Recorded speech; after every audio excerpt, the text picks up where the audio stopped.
Welcome, my friends, to the Eternal Challenger League Season 4 Qualifier number 3. So today we're going in pretty hard. Some serious upsets, some new contenders, some new faces as well. Here, at least in my tournament circuit, very excited to share all this with you. Now we have a donation coming in from Andazal, witness the firepower of this fully armed and operational metal intro. As a matter of fact, I'm going to redo that intro. Same song, mostly the same, but I'm going to be adding clips from the new DLCs and things like that. So guys, thank you so much for joining. Let's take a look at the bracket, which I actually do need to update because the fourth of the top four just actually qualified. So here we need to go down here and change this to Flying Taco.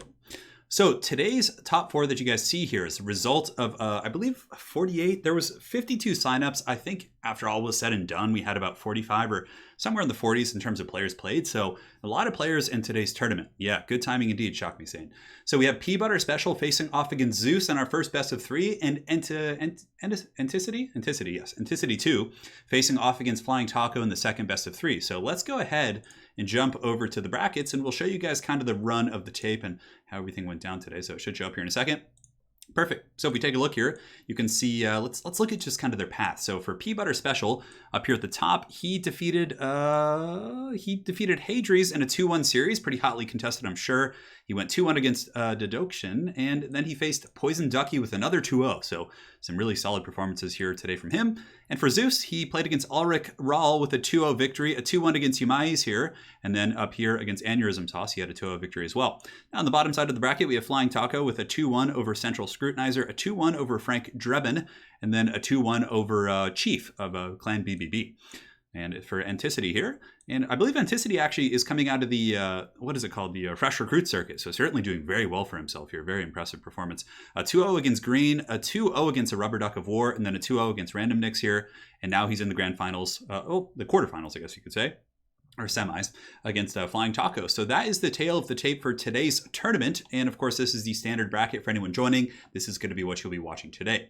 So let's go ahead and jump in here and go back to the scorecards where we have Lord Zeus playing the Tomb Kings, facing off against, he's going by Natty Abumpo here, but I believe it's the Peabutter Special who's going to be playing the Vampire Counts. So welcome, guys. Good to see you back. Got a lot of fun stuff coming next weekend. We have a special, we're going to probably have a midweek ECL next week. So it'll be like maybe like Thursday or Friday, I'm not sure, because I want to do something a little bit different next weekend. Granted, ECLs, of course, are always going to be happening. It's one thing I can assure you. So we're on Eschen. Eschen is a fairly open field map. I guess it matters for Tomb Kings a little bit, but we have the classic Vampiric Showdown. Now, for the longest time, I actually thought this was a matchup that was pretty heavily favored for the Tomb Kings. They have some pretty good anti-large monsters to deal with Vargulfs and Terrorgeist and things like that, and the Sphinx of Usef, but I'm quite eager to see how the Vampire Count player is going to be dealing with this. Maybe kind of going for like a, wider kind of foot-centric build with like some Cryptors and things like that and a couple White Kings. I've actually found they can do okay against Giants and big single entities, but I don't know. We'll see how that works out. Just going to minimize the check settings real quick, guys, so hang tight. Yes, we're here. Alchemy Eye says, hey, Turin, do you think there's any validity to upgrading Blunderbuss on Gunnery White heroes? The Blunderbuss? I'm not sure what you're referring to. Yeah. And Y Greg, man, thank you for the 50. He says, hey, Turin, was watching your great content for 2 years now, so I suppose it's time to express my gratitude. Keep it real, dude. Respect from Paris. Oh, man, I was in Paris, La Belle Capitale de France. I was actually in France for a layover. I didn't get a chance to go out and see the city, unfortunately, because we were only there for like a 45-minute layover. But yeah, someday Hannah and I want to go and explore, Paris and southern France and, do the whole experience. So thank you so much for sticking around for this long, and yeah, hopefully you enjoy these battles, man. And guys, my apologies, I won't be able to read chat quite as well because my laptop is pretty much crumped down, so I'll be looking in between games more often. So someone tell Turin the game says he's playing Warcraft 3. It's weird because in my gaming description it should say Total War Warhammer 2. I keep setting it and it just doesn't stick. Yeah, I don't know what it is. Very, very strange stuff. Now, if we take a look at the build here for the Tomb Kings, it's going to be Cetra on the Chariot of the Gods. So this is very, very exciting. Cetra, of course, can mow through infantry and actually isn't a terrible single entity duelist on the Chariot, especially with the Blade of Petra and a couple of the other buffs like the Curse Blades and the Phos Protection.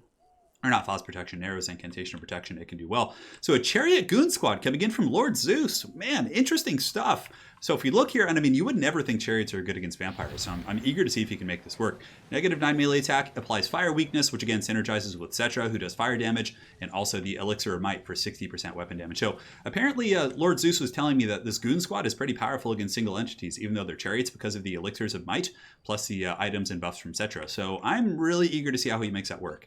For the rest of the army, it's going to be Skeleton Horsemen, it looks like, into the sunset here in the front. In the secondary, it's going to be Skeleton Warriors, a Skeleton Spearmen, and also a Necrosphinx. So the Necrosphinx, of course, anti-large, armor piercing, has all the tools against the Vampire Counts. Now, this is what I was very eager to see, how he plays this. So we have a Strigoi Vampire Lord, which, a lot of people kind of consider him to be funny, but he's actually quite good. The Claws of Morcane, he has poison, he has anti-large, and he does have self-healing with the Ghoul King of Ashoron, but I don't believe he brought that. Now on the ground here, we do have the zombies across the entire front line, a couple groups of Graveguard, which obviously will win the infantry fights, but the chariots will be very good against Graveguard play. But again, he does have some mass. He has the Cryptors here, he has a Vargulf, he has some Knights up on the high ground, which appear to be Blood Knights, a Necromancer, Necromancer? Yeah, Mana Battery down there, and some Fellbats, and that's pretty much it. Cool armies for sure. I'll let the players know they don't need to wait for me. This is the build I sent a replay to you as a PM, by the way, Turin. So this is the build he was telling me about. Have fun. Excited to see. Start when ready. Tarch when ready. That works too. No need to wait for me. Yeah, so, obviously, the Strigoi Vampire Lord and the Blood Knights should, on paper, be quite good against the Chariots. The Chariots do have decent armor. Necrotechs actually have 80 armor, but I'm really, this is very unorthodox, right? I don't know if this is something that's been done or maybe is, common in the other tournament circuits, but I haven't seen it myself. Oftentimes, I would expect a Necrotech, maybe Setcher on a Chariot, but the double Necrotech Chariot as well. Again, it is a Graveguard heavy build, though, from Natty Boompo here, from the Pea Butter Special. So, the Chariots will actually reap a ton of value against those guys if they can avoid some of the single entities like the Strigoi Vampire Lord. Granted, maybe the Elixirs of Might and some of those other items. 60% weapon damage is no joke. Ready to go, I think. Let me grab some water. water got and ready to go. All right, let's see how this goes. Skeleton Horsemen, of course, can run interference, chase down Fellbats and tar pit things. And, some of them could be sacrificed to the Blood Knights here in the back. The Knights of Red Keep are thirsty. They hunger for blood, and unfortunately, they're not going to find any in their opponent's roster. I guess the Mortuary Cult might have a little bit of a dried up blood in there, but I would guess not. Skeleton Horsemen screening forward, just checking for any schemes from the Vampire Counts. Maybe looking to just do some cycle charging. Their combat stats are okay. 25 weapon strength against zombies. Look at the stats on the zombies, right? So, going to be using them as a bit of a tar pit, it looks like. So charging into the zombos here, getting a little bit of damage. That's actually not bad. If he pulls back and is able to mitigate the damage he takes on the swing back from the Vargulf and some of the big goose creatures up here in the sky, that's a decent little trade right there. So here's the weird thing. Is this going to work? So here we have the Strigoi Vampire Lord coming in to attack the Chariots. He does actually make contact here.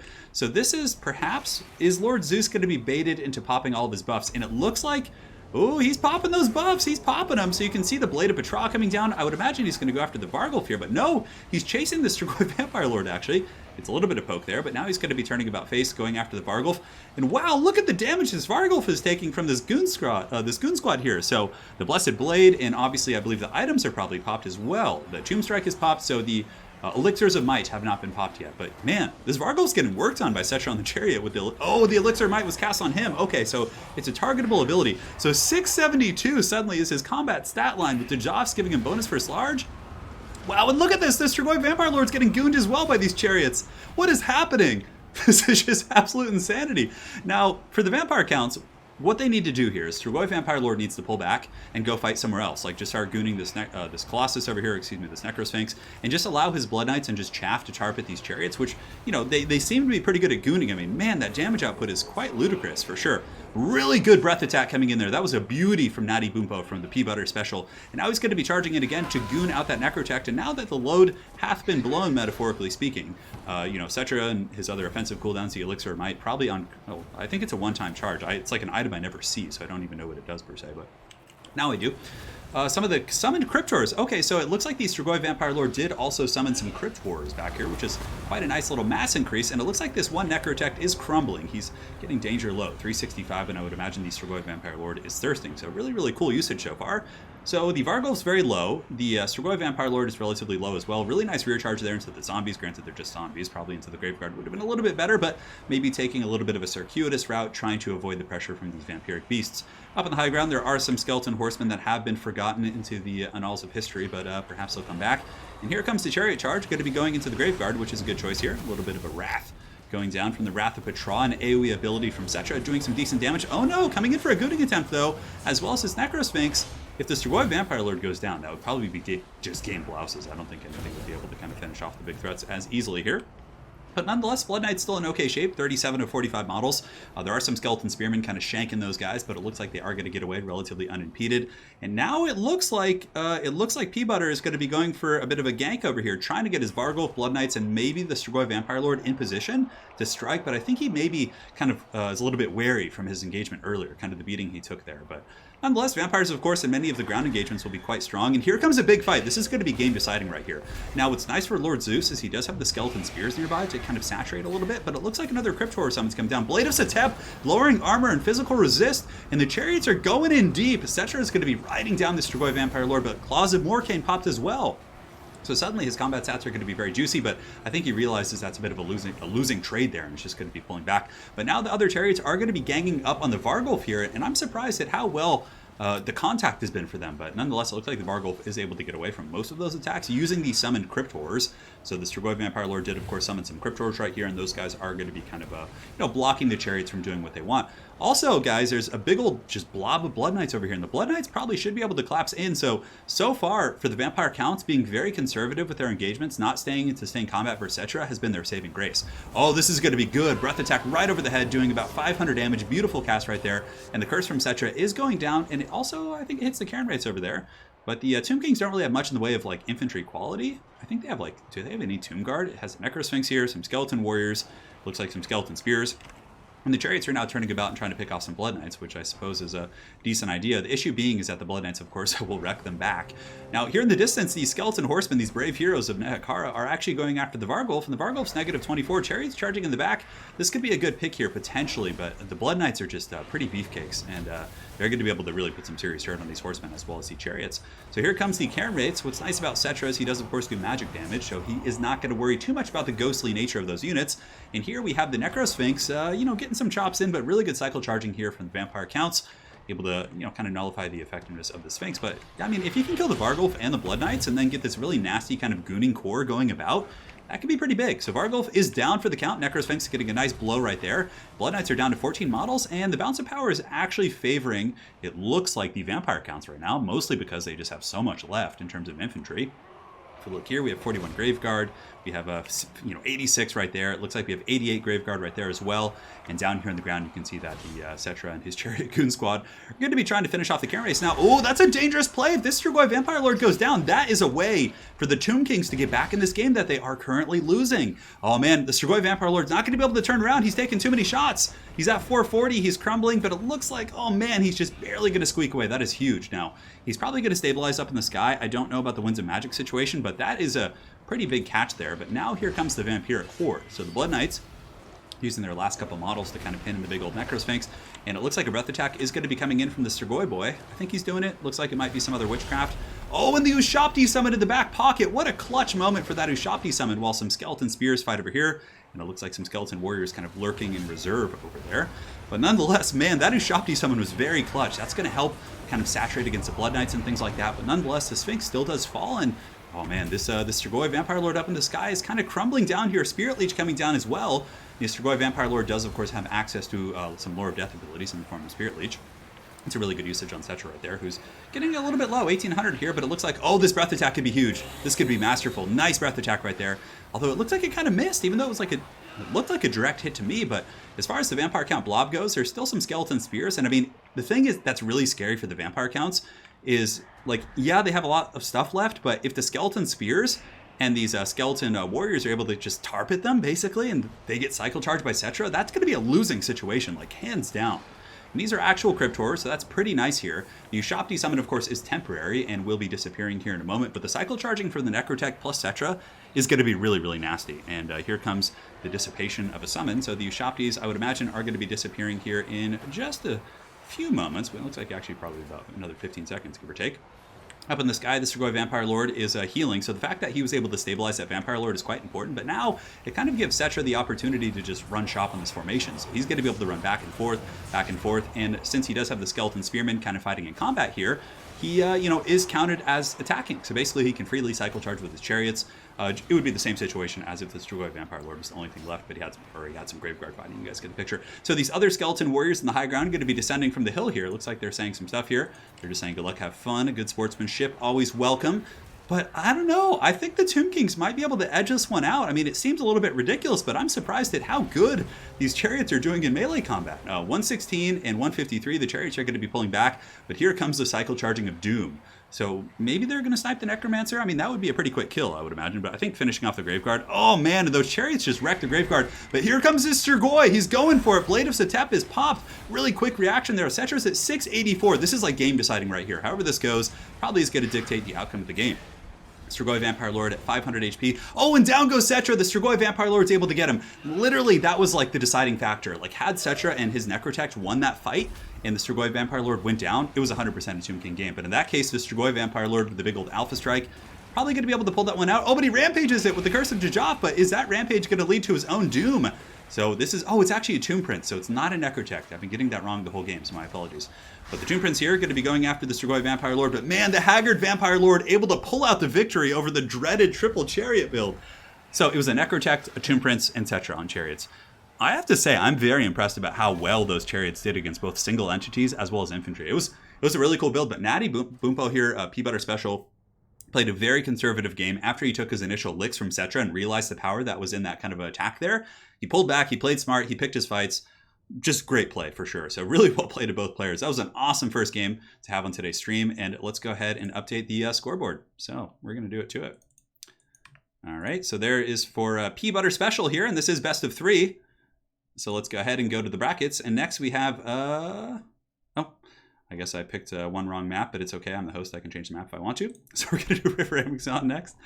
All right. So let's go ahead and do River Amazon. It's here somewhere. It's in the river categories. Wow, GG. Great game. Next game, go. All right. So we're doing it. We're going in strong. That was good, right? I was really impressed about that. So the reason why he wasn't engaging with those spears is partially because I think he wanted to save their health for when his one unit of chaff died. He wanted to have another unit of chaff he could pull in so he would count as attacking. So it was a good conservation play. It's tactical for sure. How does one beat the double Terrorgeist? I mean, Necrosphinxes do a good job for sure. Yeah. He was holding back to make sure his infantry lasts longer. Correct, Mr. Pig, correct. I'm doing really good, David the White Lizard. I hope you're doing well yourself. And Mr. Picot, hello, my good sir. Did you have the occasion to play Theros? Yeah, I did play a couple Theros games. I'm working on a deck. I'm going to have some Magic the Gathering streams coming this next week. So, yeah, the Cryptors are pretty good. Alrighty, Zeus is picking, I think. Do it. I think Zeus likes to play, he likes to play Norska as well. I think that's one of his go-to factions. So we'll see. We'll see what the man, the myth, Lord Zeus picks here. And we are in River Amazon, which has some light terrain, but nothing crazy. So it's a decent one. But man, really, really cool performance. And what I really like about running these open tournaments is seeing like a lot of new people, not necessarily new faces, but new faces to me, join up and, get up there and go fisticuffs. Tomb Prince on a Chariot is very strong, especially on campaign with the Chariot Master trait, I bet, man. What resources would you recommend to someone starting out multiplayer for meta stuff? So I would just honestly recommend watching battles. Obviously there's a multitude of YouTube channels, there's some great Twitch channels, but personally, I like to kind of just put my teeth to the grindstone. So I'll watch, like when I first started playing, I was watching, Heir of Carthage's videos, and, I kind of got like a basic understanding of how the game functioned through that. But you can watch that in conjunction with like guides and things like that. But really, I just like watching battles, like see what they're doing and try and emulate the tactics and, kind of figure out my own way. But yeah, there's a lot of great resources on YouTube for sure. But obviously, I think probably one of the best ways is to join these Discord communities where a lot of people are playing and just get practice with players who are better than you. That's a really, really good way to improve. So yeah. So Lord Zeus is going to go Vampire Coast. He's banning Dwarves and Empire. And now we have the pick coming in from Natty Boompo. I have no idea what that is. And P-Butter Special. We'll see how it goes. We will see how it goes. Yeah, the Discord communities are very helpful for finding people to play with and just getting practice. Yeah, I 100% agree.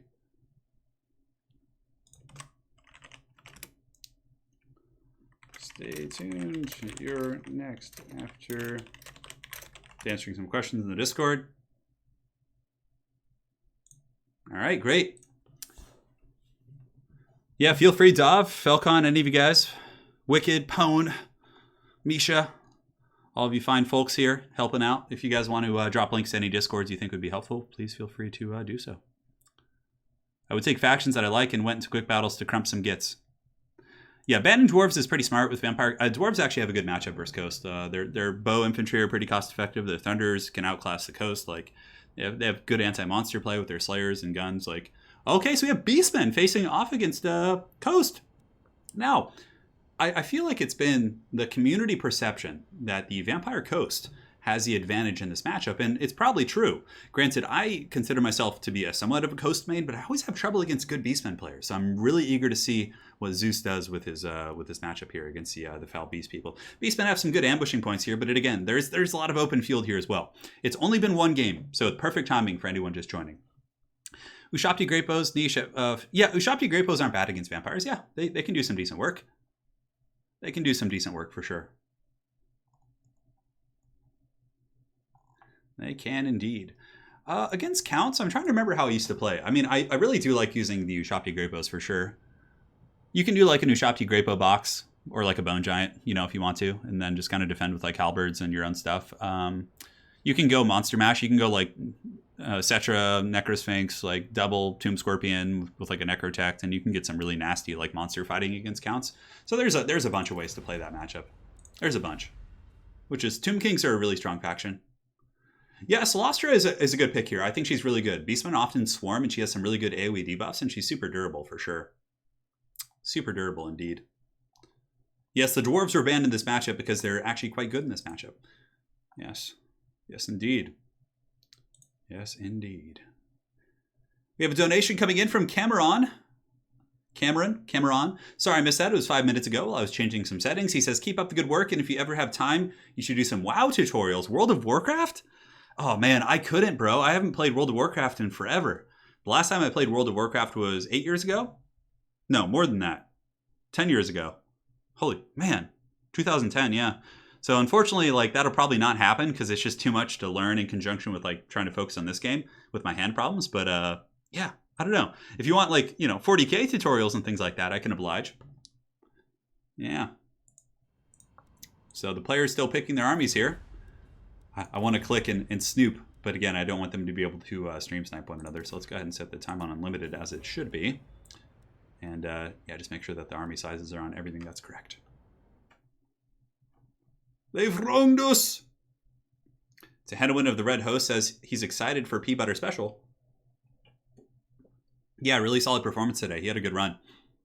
All the players here in the top 4 have. Today's tournament had about 50 people, give or take. It was close to that number. And now we're in the top 4. So this is of course, the new format for ECL, where we stream the top 4 games, and you know, everyone has a chance to qualify, get to the grand finale, and do their thing. Oh, tutorials for WoW Classic. You see, even that knowledge is so archaic, man. Because I played WoW Classic in high school. You know, I'm 31. That was a long time ago. Oh God, I don't even remember. I mean, the thing I could do best tutorials for is probably like Burning Crusade. Like I was a gladiator frost mage in Burning Crusade, so I could give some tips on that, but that's about it. Queen Bessie here isn't terrible. Queen Bessie isn't terrible, but if they go with like a Minor Rush, it's going to be useless. I think there's better picks than Bess. I think Noctilus with a halberd on foot is pretty good. He can just tar pit with summons all day. I think that Luther can be really strong at sniping lords and things like that. So good luck, have fun. So it looks like Pea Butter Special is ready. Lord Zeus is making the final tweaks to his force. Yeah, I'm quite curious to see how he does this, if he does. Yeah, no, Mr. Pig for sure. No Turin stream is complete without a black coach. There hasn't been one yet, I don't think. Oh, maybe you meant Warcraft 3. Yeah. If you meant Warcraft 3, in that case, then yeah, I'm going to do some basic videos on that when the Reforged launches in a couple weeks. Yeah. We shall indeed. Warhammer Battle Classic. Yeah, I'm trying to think. I didn't really get into Warhammer until Total War kind of got into it. Really, it even got me into tabletop because I played Warhammer.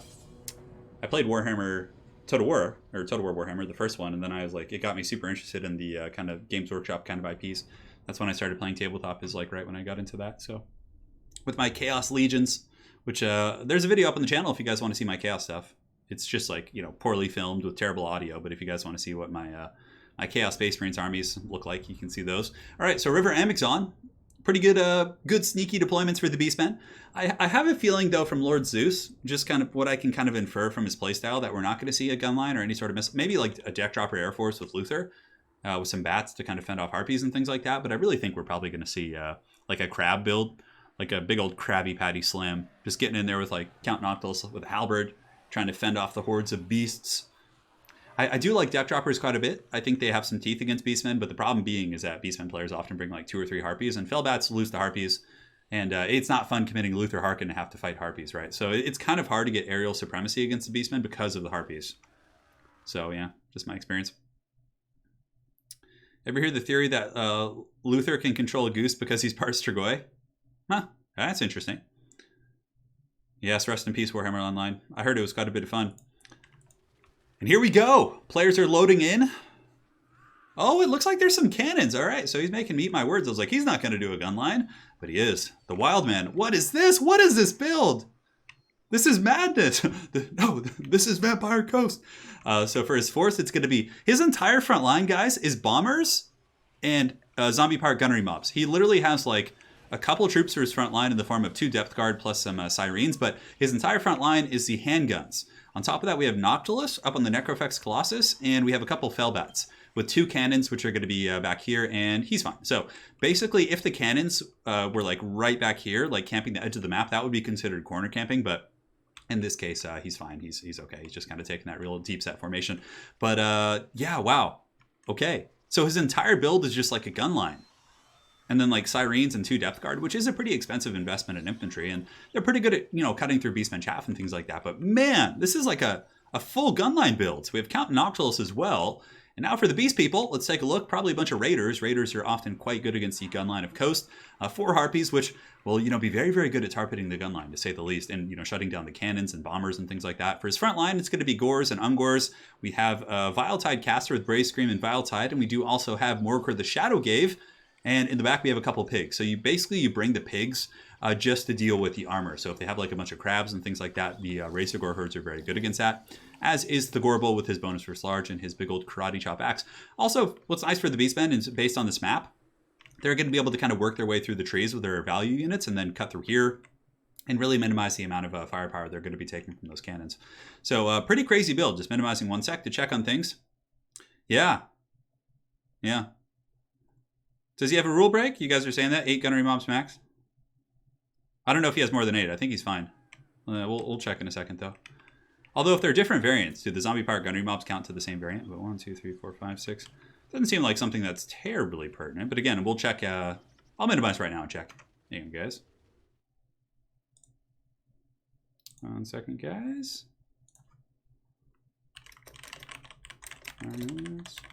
It definitely is a very exciting build, to say the least. He has bombers. It's not all the gunnery mobs. He also has the bombers, if I'm not mistaken. So I think it should be fine. So 1, 2, 3, 4, 5, 6. So, okay, so he has 2 handguns in the back. He has bombers here, and then he has the pistol mobs. Yeah, I think it's totally fine. But again, we'll double check and confirm and everything.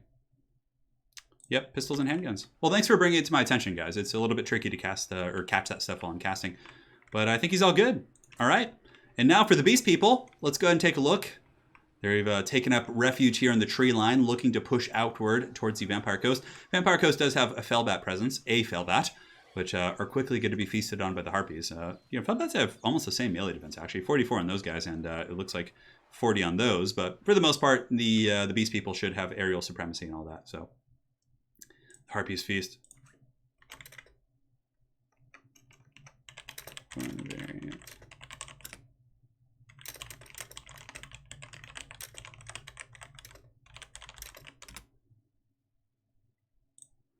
Alrighty.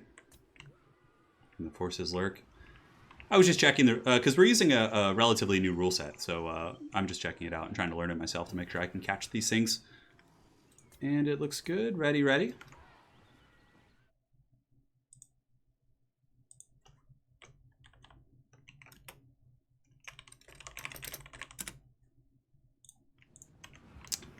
All right, so we'll double check after the game, and if there is a rules issue or something pertaining to the army limits, we can make a judgment call then. But the players are going now, so here comes the Beast People charging downwards. Harpies are going to be obviously able to shut down these Felbats relatively easily. And here we do have the Gorbel waiting in the trees, obviously going to be avoiding that cannon line. But I don't know, I'm a little bit skeptical about how this build will hold, but I guess having the saturation of the bombers and different troops like that, bombers do a ton of damage against like standard infantry units.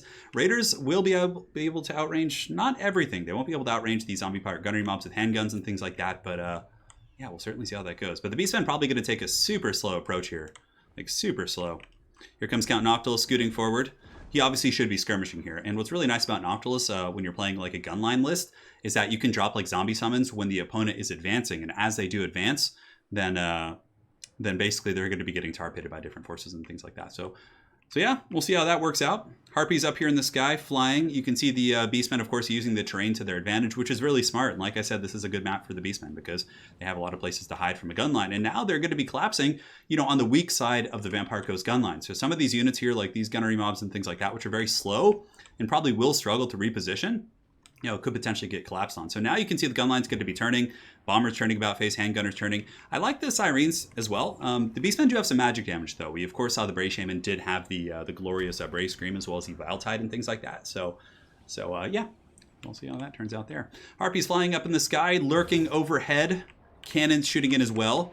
Ooh, and getting hit by the trees, and look at that. The tree line really doing a ton of work here for the Beastmen. But here they come. Noctilus is a little bit front heavy here. He's kind of close to the front. And, could potentially get swarmed on by the Gorbel and things like that. But I think, like, maybe he kind of wants that because if Noctilus does get swarmed, then the handgunners and these different troops like that will be able to provide that really, really juicy Overwatch fire coming in. So here, cannon shots shooting downtown. And I'm not sure where they were shooting at there. I think they were maybe going after the Harpies or something like that. But the amount of damage that the Vampire Coast with its double cannon investment here with the Carronades and Noctilus have done is pretty much non-existent. I mean, a little bit of poke coming in here. Might lose like a couple Harpies here. Yeah, and he lost a handful, actually. Looks like he lost 9 Harpies. But for the most part, it's not netting super heavy value. So here come the Blackhorns Ravagers and the Ungor Spearmen Herds with shields. And yeah, the pressure is on, and I'm eager to see if this build can hold. Depth Guard will do very well against these type of units, but if the Beastmen player can make sure that the Razorgore herds are jumping on the Depth Guard, that's going to be a huge, powerful boon right there. So Count Noctilus is falling back, the Ungors and company charging in, and the bombers and handgunners shooting in, but most of the Beastmen troops are actually shielded as well, which is really nice. So that's going to minimize the damage coming in from, still not insignificant, but it's going to help with the damage coming in from a lot of the small arms fire here. Razorgore Chariots charging in as well. Going to be getting into the gunnery mobs, maybe surging into the back line, and it looks like a Wraith Storm is going to be coming down from Count Noctilus. And the Raiders have opted, instead of working on the chaff and other things like that, to actually go after Count Noctilus. So here come the Harpies. I definitely think one Harpy should go back here and shut down the cannons, because the cannons are pretty much 100% unguarded right now. If you look, the Depth Guard have been committed to frontal fights, so those guys could easily be taken apart here. In the meantime, Depth Guard charging in, going after the Ungor Spearmen, and of course in the back, a nice Vile Tide going down, which was able to Shrek the Harpies pretty good, but the Beastmen front lines are certainly taking some serious hurt from these forces. And we do, of course, have the Razorgore herds that are going to be charging forward, needing to get on top of these Depth Guard. Depth Guard taking a little bit of work, but if the pigs can get on them, if Morker can get over there with his Pimp Claws, it could certainly be very helpful. In the back line, we do, of course, have Gore herds coming around. A really nice summon from Noctilus is able to tar pit that approach, but the Harpies definitely with some inefficient target priority. I mean, I guess shutting down the bombers isn't bad, but these two cannons are just ripe for the taking here. Now on the far side, Depth Guard are a little bit overextended, and this is going to be the reckoning here for the Depth Guard as these pigs do charge in. And Depth Guard, they're not meant to take this kind of a beating. They're going to go down very, very quick against the pigs. As well as a Gorbel, they do have some supporting fire nearby in the form of bombers and sirens, but for the most part, I think that the Beast People should be able to run over this force. Now on the ground, zombie pirate gunnery mobs are engaged in combat by Morker, which is nice because they can kind of hide here. It's much like in 40k when you basically hide your own troops amongst your opponent's gun line by like tagging them in combat and surrounding them. It's kind of a similar tactic. So the spawn have been summoned. Going after the handguns back here should be able to clean those guys up. On the far side, Noctilus, of course, doing very, very well for himself. Able to rout off some of the Gore herds who may run off the map. They might be able to rally, but that is, of course, yeah, here they come. They were just temporarily terrified, so those guys will be coming back in. Depth Guard here are holding on. Nice Invocation of Nehek, kind of keeping those guys afloat. Gorbel and company here able to wreck those Depth Guards. So those Depth Guard are down. And it looks like here, looks like he's forgotten about some Harpies here. So if those Harpies come in and sweep those cannons, that would probably put the game pretty massively in the favor of the Beast People here. In the meantime, handgunners going down here. Chaos Spawn doing their best, but they actually probably have enough duration to potentially finish that off. And it looks like the bombers here are probably going to be getting overwhelmed by the Gorbel and his friends here. Granted, the Gorehordes do break. So the other Harpies are coming in. That's going to be a nice backline pressure tool to shut down the Carronades. And a Brace Scream going down as well from the Beastmen, able to hurt those bombers. And here comes Gorbel. So as long as Gorbel can survive to the late game and then just stick on top of Count Noctilus, that's going to be a pretty big boon. So these spawn have a couple seconds left. It looks like those spawn over there weren't quite able to finish off the handgun mobs, but pretty much any pressure will buckle them at this point. Really nice Harpy pick, going after the Carronades, finally able to jump on the cannon pieces, which is going to take some pressure off Gorbel. As a matter of fact, you can see the Carronades were just given attack orders on top of the Gorbel back here. So jumping on those Carronades, a very, very timely choice. Vile Tide going down, doing some huge damage against those gunnery mobs, which I'm not sure if they're a summon. They are a summon, so those guys will be disappearing. And it looks like the Beastmen are just kind of crumpling the Vampire Coast slowly and surely. The gun line, though very ambitious, wasn't enough to stop the onslaught of the Beast People. So here comes the Harpies. Here we have the Blackhorns Ravagers kind of sweeping in as well. And this Carronade, of course, is it's in the danger zone, boys. Harpies are a very sticky unit. They have high melee defense and, you know, quite mobile and annoying. So Morker able to finish off the handgunners. And this is going to be the classic Vampire Coast gun line, right? Like the gun line build where it's just Noctilus against the world. I can't tell you how many games I've had with Vampire Coast where all I have left is like Noctilus, and sometimes he carries and sometimes he doesn't, depending on how well the other variables in your army did. But in this case, I don't think it's going to be enough. You know, the pigs were able to deal with the depth guard, and the backline has been fully swarmed on by these beastmen, and Noctilus is not going to be able to deal with a Gorbel, Morker, plus a Bray Shaman, all of whom are in okay shape. So at this point, you can see the bounce of power is kind of rotating heavily in the favor of the Beastmen, and I just did minimize a second and look at the rules, and apparently he did have one or two too many gun units, but regardless, the game did go to the Beastmen, so it's not going to be an issue, really. And it was still fun to watch. So Gorbel coming in here, and Count Noctilus is going to be running, charging in there. Here he goes. Wraithstorm is going to be quite nice if it makes the direct contact, but the Gorbel is a slippery one indeed. He takes a couple shots to the dome piece, but Gorbel does not mess about, and he's going to be able to get his horns right in there. Noctilus is not the most proficient melee combatant, and here you can see it looks like P-Butter Special is going to be taking this series 2-0. Granted, the games were very fun and close, but a nice 2-0 there for sure, and Gorbel is pissed. And the Beastmen swarming from all angles. The last of the Vampire Coast summons are going into the can here. Morger's coming in with his big old claw, and yeah, that's that. So obviously, had the Vampire Coast, won that game in conjunction with the rules, we would have, made a ruling, probably made them replay the game. But in this case, the Beastmen did win anyway. So yeah, there is a rule. You can have 8 max of the gunnery mobs, even though there are different variants. You can basically mix and match and have a total of 8 of those guys. But that is one of the rule limitations. So Count Noctilus is going to be fighting here. Pigs charging in, Harpies swarming. The gunnery mob back here is going to put some hurt on these guys, but there is no way Count Noctilus can win this. So P-Butter Special coming in with the Beastman Steel Chair. Just this really, really good tactical mobility, just moving through the tree line, advancing, swarming in. And it looks like Count Noctilus is going to be meeting his end by the Warped One here.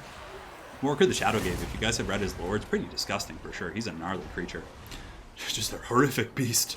Oh, Gorbel getting ping-ponged a little bit, just knocked like a pinball through those forces. Gunnery mob here crumbling. Noctilus is trying his best to get to some of his buddies. He's like, hey guys, help me out.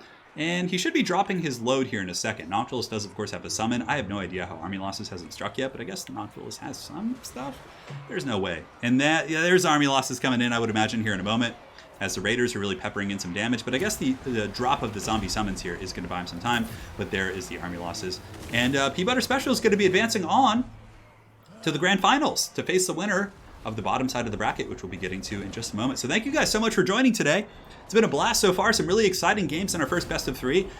So far, man, I really enjoyed that first game between these two folks, but this one was entertaining as well. All right.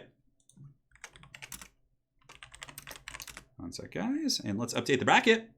P-Butter Special with the 2-0 victory, and he is going to be moving on to the grand final to face the winner of Anticity and Flying Taco, who are going to be in our next best of 3. So well played.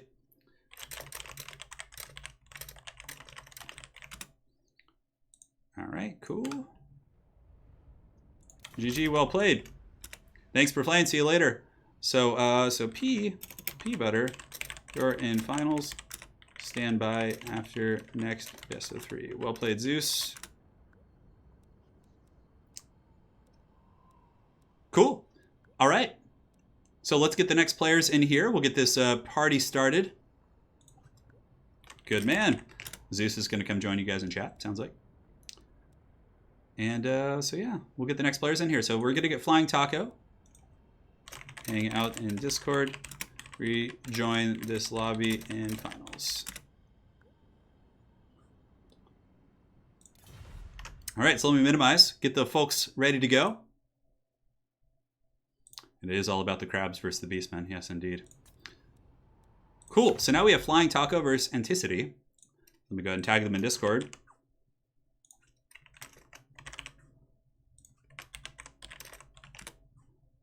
And cool. So now we just need to update the brackets a little bit. Get back in there. See who joins first, and then we can do that. Wow, those guys were rearing and ready to go. So Flying Taco is going to be our gold player on the side here. So Flying Taco, of course, you guys have seen him in countless tournaments. A solid player, solid dude as well. Facing off against Anticity. Up and comer. Coming for blood. And he is going to be on the red side of the bracket. Let's go ahead and update the scoreboard as well. I don't have a fancy panel to do this fast, so bear with me, guys. Hey. We like have fun. So this time I will get the correct map. Actually, you know what? I'm just going to pick a map. We're just going to do it. Angui first. Go, go, picks and bans. All right, so the players are going to get their business together, and I'll come hang out and chat and see what's cracking. What's good? Pone, you're not banned from these. Don't try and trick us. How much longer do we have in the stream, says Matt L? Probably another hour and a half, I would imagine. It's gonna be good. And guys, we have a donation coming in from Garland Green. Buy the missus something sweet. I will. As a matter of fact, we're probably gonna go get some treats after this or something. So Garland, thank you so much for the 20. Really appreciate it, man. As always, you're a huge supporter, so can't thank you enough. Yes, Shadow, and I'm working on your tournament for next Sunday, so stay tuned for that, man. Details to come soon. I know, every time I say Flying Taco's name, it makes me hungry. As a matter of fact, we have some really good taco joints right near us. The Corbel casually flying around. So the 2 semis are best of 3s, and then the grand finals are best of 5. Top of bracket, yes. Go for it. Looks like, oh god, please don't make me cast a Beastmen mirror match. If we could only find out which one of these competitors is Henry Cavill. I'm excited to watch him in The Witcher, actually. I've heard it's quite cool, so I'm very excited. It's cool that he's a fan of the Total War franchise as well. Buy her a lemon, that's pretty sweet. Oh, man.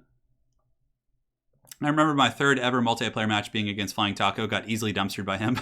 Yeah, that's a tough match to start with. Taco's really good. He is a very, very good player. I played him a couple times yesterday and had some rough matches there. Wookiee's doing great. Wookie is doing really good. Thank you for asking. Anna is in the living room with Wookie right now. They're sitting by the heater together, and they're just doing it. They're having a good time.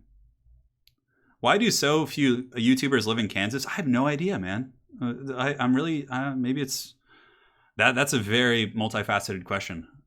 I'm not sure. Maybe it's just a different culture out there, and that kind of that.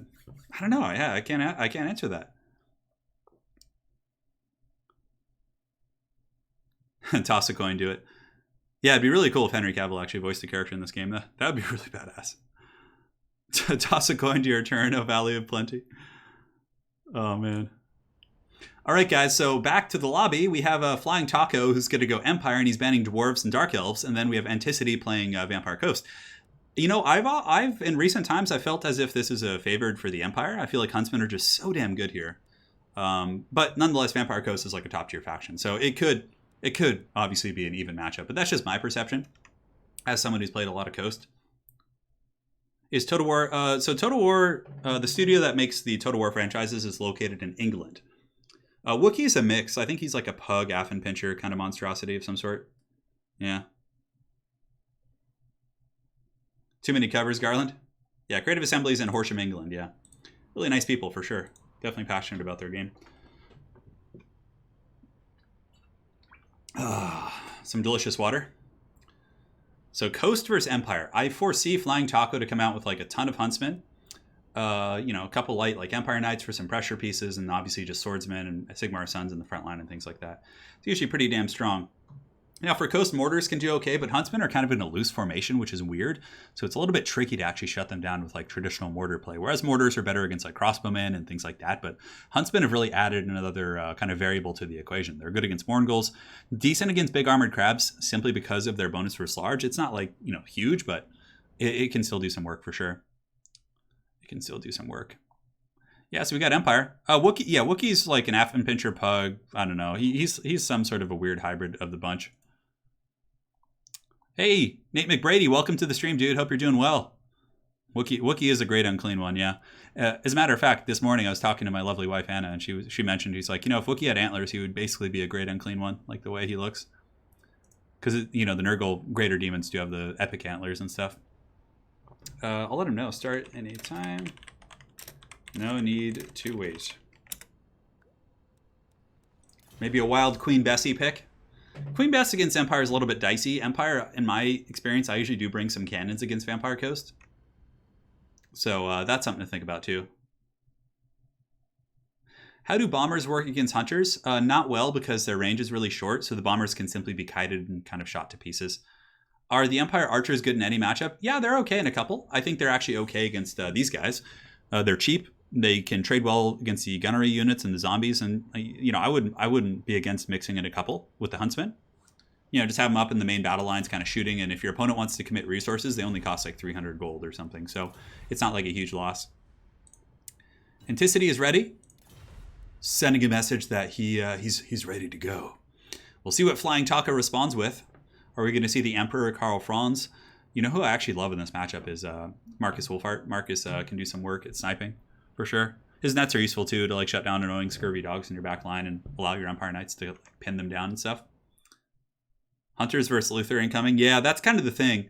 A lot of times Felcon makes a really good point. Like the matchup comes down to like Luther Harkin juking archers until they run out of ammo and then just hoping he can survive. But that's why I like Marcus too, because he can net Luther and get some huge damage and kind of prevent that to an extent. I mean, of course not prevent it fully, but I'm a huge fan of Luther here. But again, Karl's a great choice. Boris is really good too if you want to go for a different lore of magic. You go Lore of Fire with Boris Todbringer. That's pretty good. Burning Skull is pretty good at roasting down zombies and things like that. And Fireball isn't bad against their lore choices. So yeah, you got all kinds of options, my friends. So we're in the second best of three. We just concluded our first best of three, and now we're going to be seeing who will be meeting P-Butter Special in the grand finals. Very well played to both of our competitors, to Zeus and P-Butter. It was a really, really fun series, and I really did enjoy that Cetra Chariot build. That was really enlightening. So, let's take a look. For the Force of the Empire, just like we were talking about, Marcus Wolfhart plus a Firecaster is really strong, because the Fireball plus the Focus Shot and Amber Bow, if you get a good net plus all those shots at the same time, you can Shrek a lot of the Vampire Coast stuff. On top of that, he does have a Mortar. Interesting. So he's not going to be going for cannon play, it doesn't look like. Although maybe we'll let him set up a little bit more. That might have been a cannon there, might have been Hammer the Witches, but we'll take a look at Vampire Coast while he sets up. So for the Vampire Coast, we have a Carronade, and it looks like it's going to be Zombie Pirate handguns. We got some bombers as well to help deal with swordsmen. Scurvy dogs are a staple. If you don't have scurvy dogs to shut down archers, you're going to have a bad time. 2 Mourngulls as well. Luther up in the sky, and on the ground, we have a Vampire Fleet Captain going to be summoning some zombos. Zombie. A lot of guns too. Wow, a lot of handguns. Usually they are countered by archers in a way, but I mean, I guess if you have other pressure coming from other angles, these guys can advance and do some work. So pretty cool. Good work. Marcus Wolfhart here for the Empire. We have swordsmen, we have spearmen, Sigmar Sons, pretty standard stuff. Some Free Company militia kind of doused in the front line as well. A mortar here with some Empire Knights to shut down scurvy dogs, which is usually how you see them used here in this matchup. Huntsman, and Snow White and the Huntsman all up in this hoe. And on top of that, we do have silver bullets. And let's see what else is lurking. I think that's pretty much it. Cool little army for sure. Empire Knights, again, you use them to shut down the scurvy dogs to then allow your bows and your missile pieces to win the game. And I do like Marcus and the Firecaster. Marcus's Amber Bow certainly can hurt Luther and his Focus Shot, and he does have the nets. Weird. Okay, I don't know if I agree with this. I feel like bringing a net is always good. So it looks like he's cut the nets from Marcus, maybe just trying to go super cheap. He doesn't have either of these sniper abilities as well, but I think at least bringing the net is a good choice. But again, maybe he's privy to something I'm not, but or he's just trying to be real cheap with his army and go wider, which, again, a full unit of archers could arguably be more worth it, right, than the nets and things like that. But yeah, we'll see how it works out for him. He does also have a Bright Wizard with the Flaming Sword, Fireball, and Burning Skull, very much the standard kit of spells. You can cast Flaming Sword on your missile line and generally get some good value against Coast. And Coast, how many doggos do they have? I think they have one doggo in the tree line here with some silver chevrons, actually. Man, these guys are invested in here. 30, 17, 22. I mean, they can feast on archers and huntsmen, no problem. So he's got a pack of wild beasts lurking in the trees, those scurvy dogs. And yeah, we'll see how this game goes. Mourngul's in deep reserve. Probably going to be very, very patient with the Mourngul's, try and save them for the late game. That's something I've seen people do with Vampire Coast. You basically engage and waste the ammunition on other targets, and then the Mourngul's come out and basically just, clobber everything because there's no counters left. Good luck, have fun! I'm very excited for this match. Empire versus Vampire Coast has been one of my favorite matchups, in the inception of Warhammer 2. Or since the inception, I should say. So as far as the cannon lines go, we do have the Carronade here facing off against the Mortar of the Empire. So that means the Empire most likely is going to have to advance because the cannon will eventually outtrade the mortars. Now the mortar is probably going to be shooting against the handgunners or zombies. I mean, handgunners and bombers is probably the right choice. So here comes the shot going into Luther. Nice hit right there, and you can see immediately Luther does take a little bit of damage. Nothing he can't mend, run away, and heal. He does, of course, have the hunger and some healing. Here comes another breath attack going down. Ooh, great breath attack. That was really good because there's no healing on this Empire roster, so any damage you can do to Marcus is quite good. So some unfortunate Mourngul's getting a little bit overzealous coming out here. Now they're going to get focused on by Huntsmen, and Huntsmen can run and shoot, which means they can chase the Mourngul's and shoot it as well.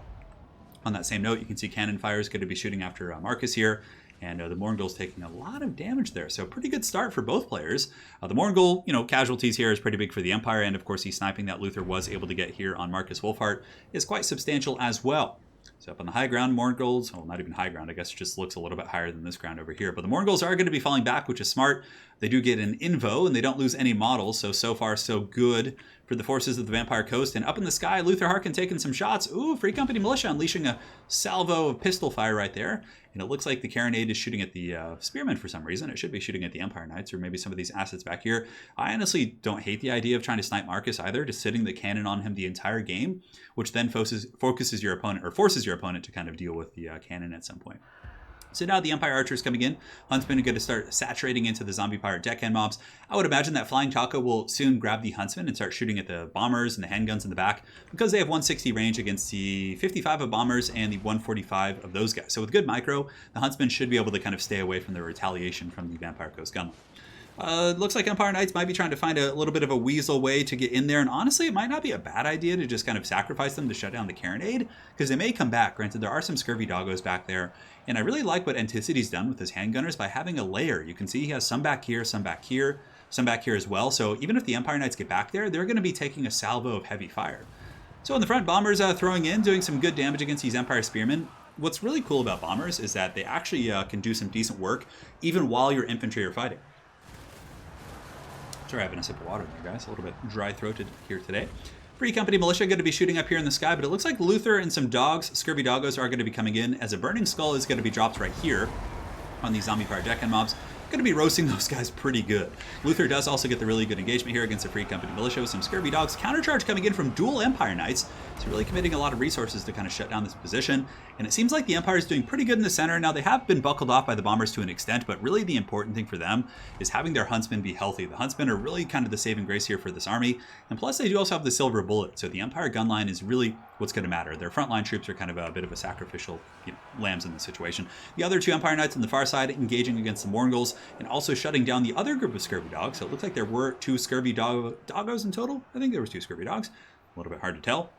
But nonetheless, Huntsmen still unleashing salvos of fire into the Mourngul's. Mourngul's might want to pull back. I think taking the fire from the Huntsmen could lead to their demise here for sure. And the Empire Knights are actually doing a decent job. They do have a good charge bonus. Not the best combat stats, but on the charge, they certainly can do some work against the Mourngul's, especially in those kind of numbers. On the far side, ooh, really nice fireball. So it looks like the Bright Wizard has been spamming fireball on the Fleet Captain, and then Marcus Wolfheart has been shooting him as well, just with his standard auto attacks, which of course do some really, really heavy damage. So here comes the Vampire Fleet Captain running away, taking some firepower on the retreat. Is this bad boy going to be able to survive? 449, -6. He might start crumbling here. This is a huge pick.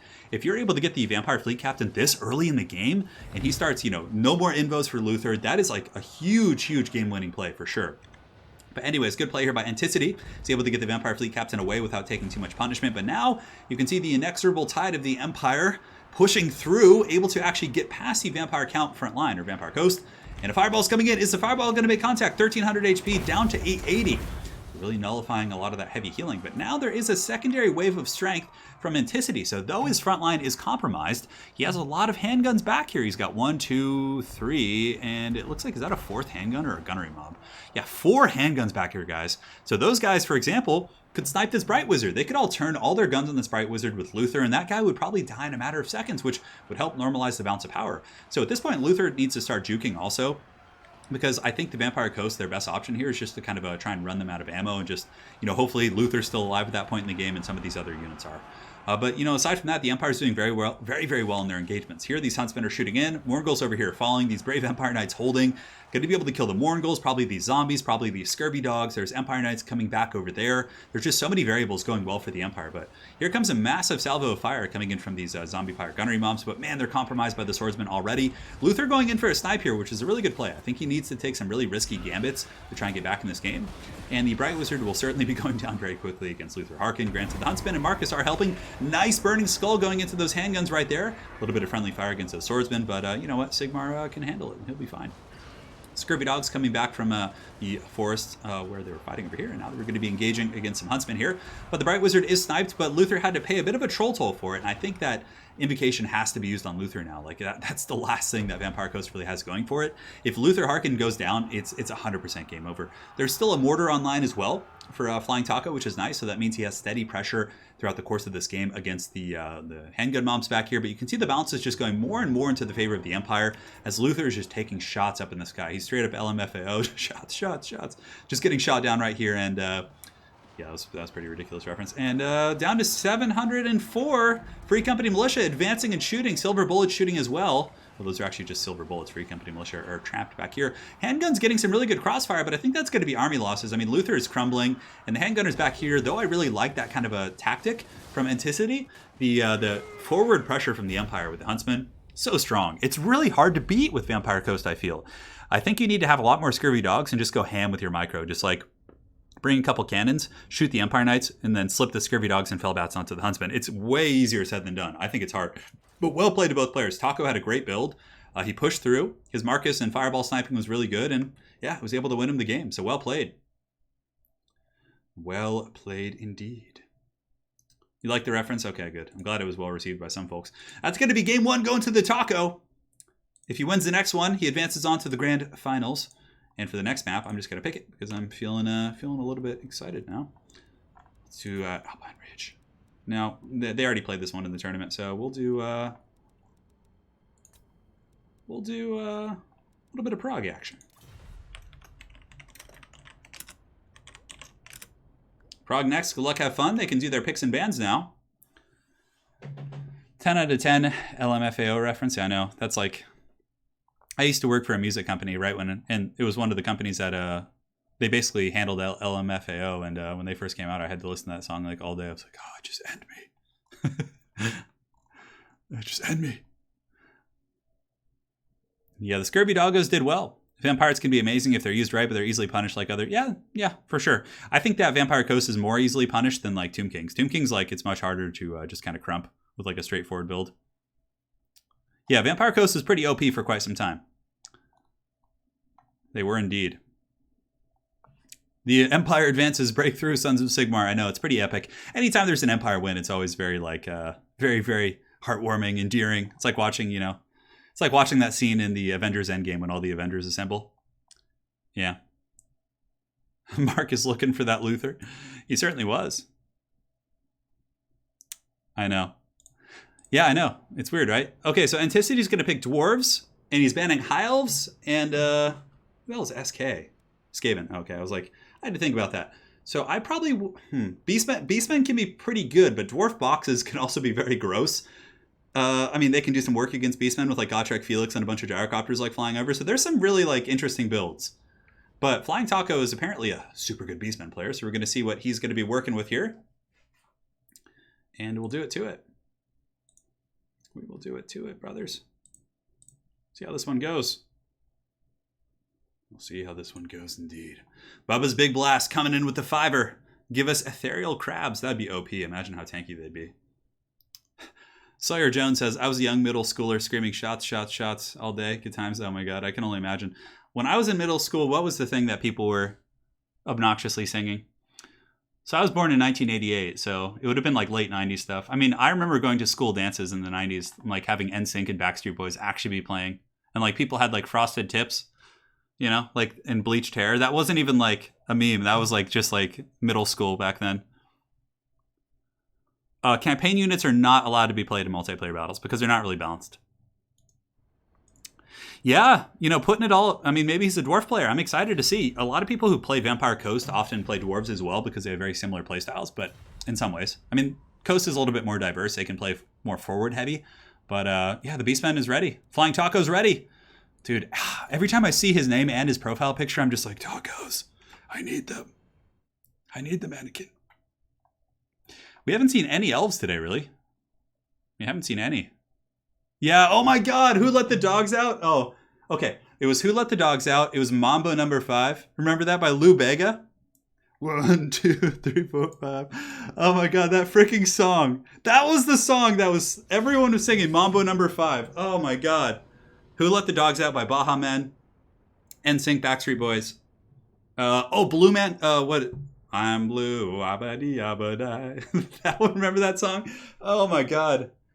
And dun, dun, dun, dun, dun, dun, dun, dun, dun, dun, dun, dun. Oh my god. I'm just gonna be like a crazy old man someday, like singing these like 90s like, because I used to play hockey when I was a kid, and before all the hockey games, like it was a very like 90s like skating kind of rink. They would always play like those like arena jam like techno kind of 90s songs. Oh man. The cha-cha slide is immortal? Oh my god. Dude, you're bringing it back. Garland says, so glad I was too old by then. The puka shell necklace, dude. Mamba number 5 is still number 5 on my party playlist. Eiffel 65. A little bit of Monica in my... Oh my god, Smash Mouth was like one of my favorite bands as like an 11 or 12-year-old. So I used to listen to Smash Mouth when I was like I remember I would one of my friends used to have a pool, and he would have like these pool parties, and we used to like jam out to Smash Mouth and think we were so cool when we were like 11 and 12. Smash Mouth and Sugar Ray. Sugar Ray was... I actually still like Sugar Ray. Like they have some really, really good songs, and man, they make me nostalgic when I listen to Sugar Ray. All right, guys, back to Warhammer. We could go on all day. We could go on all day. All right, so for the Beastmen Hordes and Flying Taco, 2 harpies up in the sky. Low ground Ungor Spearman herds. So harpies are there to shut down gyrocopters. Bestigor is pretty self-explanatory. These guys are armor-piercing beasts. They can cut through dwarven infantry pretty effectively. Flying Taco does also have Morkor the Shadow Gave with his big old pimp cane. 2 groups of Razorgore chariots. And as far as his caster goes, he has Amber Spear and Manticore Summon. So Amber Spear is a really good kind of missile spell against dwarves because it has great penetration against like dwarven boxes. So if they have like Ironbreakers, you can pretty much nuke them down to nothing, which is very strong. Yeah, it's a classic build, like AP infantry, chariots, some like flying units to harass the gun line, like can't complain. So for the armies here of Anticity, let's look. So in the front, he's got dwarf warriors. It looks like there's something else mixed in there. Is there like a Thane or something? Is there? Okay, so he's got dwarf warriors with a Thane, dwarf warriors with another Thane here in the front line. It looks like he does also have a bolt thrower, hammerers here in the back, iron drakes, guns on the flanks, slayers, and a couple bow units. So a very missile-heavy build. My only concern with this build is I feel like Taco is very well prepared for it in the sense that he has a ton of tools to just pressure the back line. So you're going to have like all these harpies coming in, shutting these things down. And I don't know if he has adequate resources to kind of protect everything with just 4 dwarf warriors, a hammer, and a couple slayers. But we'll see. We'll see how it works out for him. It's bold strategy, Cotton. So the bolt thrower shooting downtown. Here comes the dwarf warriors surging forward. And the harpies as well, waiting to strike. Flying Taco, of course, a very, very good Beastmen player. This is one of the factions I've seen him play quite a bit. So let's see how this works out for him. Bolt thrower shooting in, taking out a single harpy. So 1 harpy does go down, that dreaded harpy being impaled by the mighty dwarven bolts. And you know, my dwarven heart wants to see the dwarves do well here. In the back, he does also have a rune lord, so he just has the rune of wrath and ruin. The Thanes, of course, are going to help out in the front line quite a bit, but dwarf warriors will lose very, very badly against the Vestigor herds. Granted, the Hammerers will win that fight in a one-on-one fight. So maybe if he's able to kind of soften the charge and then use the Hammerers to really pressure from there, it could be quite good. So Dwarves spreading out a little bit, using their guns to kind of poke into some of the advancing Ungor herds, but it's only a matter of time before the Ungors make it in. The bowfire from the Dwarves, and these are actually Bugman's Rangers, so they're no mere Rangers. These guys are quite strong.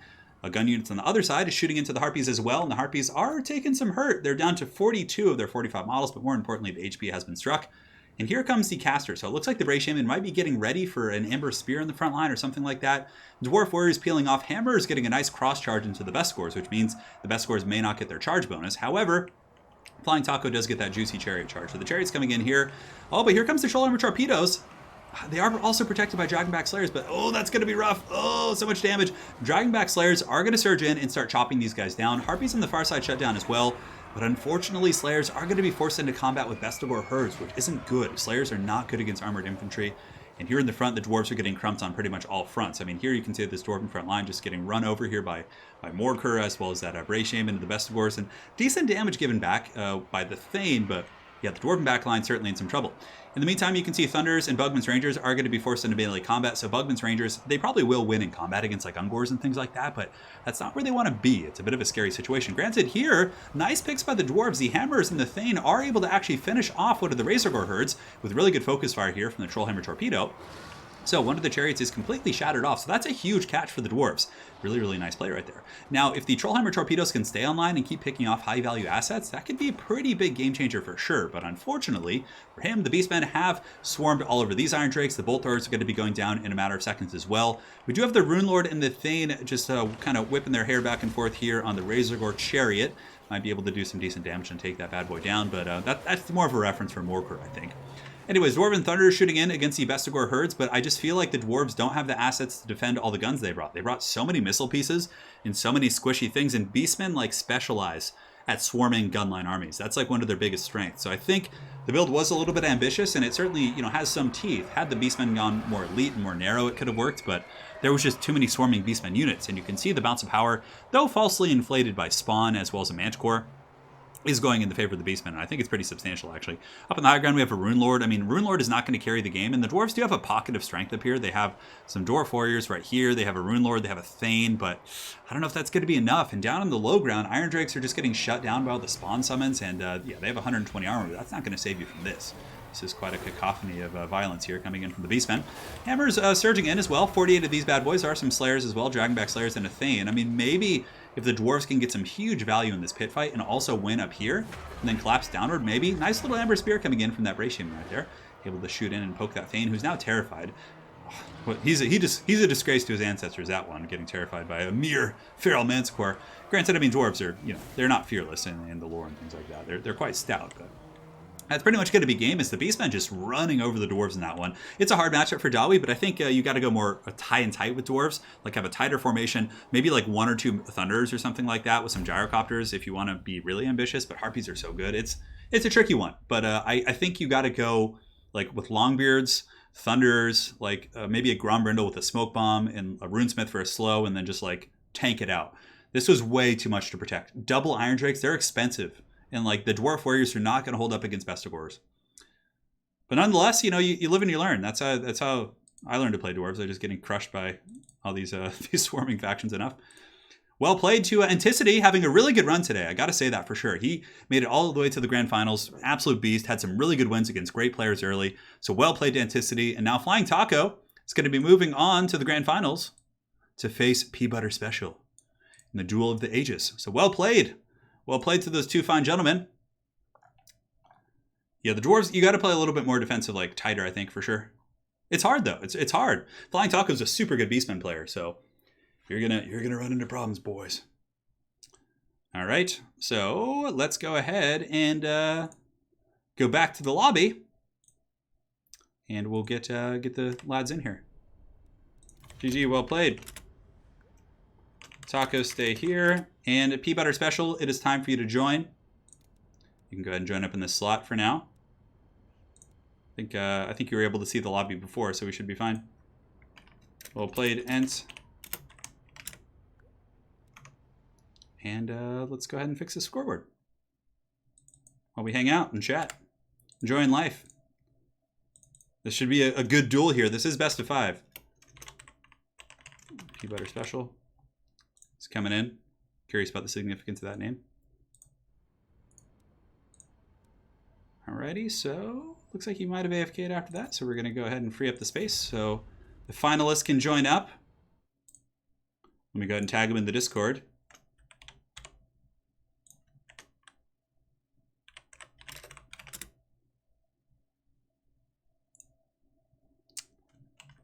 Well played, Ent. And Flying Taco awaits atop his throne of Beastmen skulls.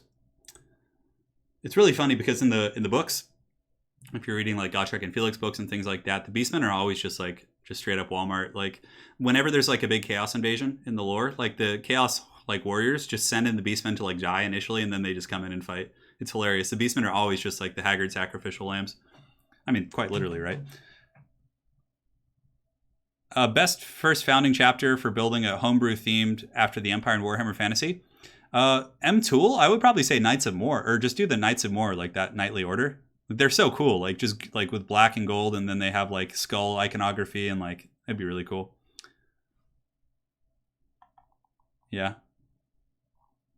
I'm not sure if you're talking about the other way around though. Peabutter Special says, popping in, there's a spider leering at him in his room. Oh, well, that's terrifying. Single picks and bans. Same alternation. So in best of fives, we do single picks and bans. Because again, if you're banning 2 in a best of 5 and it goes the distance, it kind of gets a little bit ridiculous. So we'll do that to it.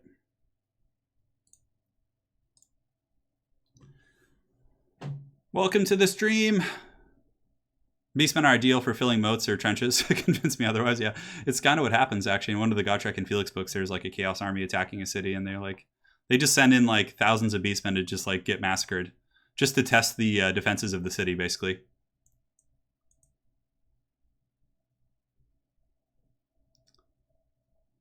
Yeah, I always let spiders live. I used to be. I'm still afraid of them, but when I see spiders, I try and save them because they're doing good. They take out the flies and all those like annoying creatures, things like that. It's good. It's good. And there he is. Okay, so pick and ban 1. He says the spider is on the walls.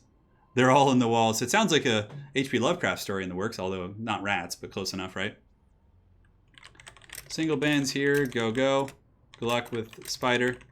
It's fitting that 2 Beastmen players face off in the finals. Oh, this is funny. They're both Beastmen players, huh? All right, so let's go ahead and do for the map. We'll do Southern Chaos Waste first. Since they're both Beastmen players, it makes sense. Yes. It's quite fitting. Quite fitting, my friends. Needs 500% more Palpatine. As a matter of fact, I'm going to be updating all my emojis and things like that, and the donation stuff this week, so there will be more funny stuff. Yeah, oh yeah. It's got to be good. I always let spiders live, yeah. Still scare the shit out of me, for sure, but there's like a daddy longlegs who like lives in the corner of our living room, and he just like deals with all the flies that come in. I'm like, thank you, dude. You're a hero.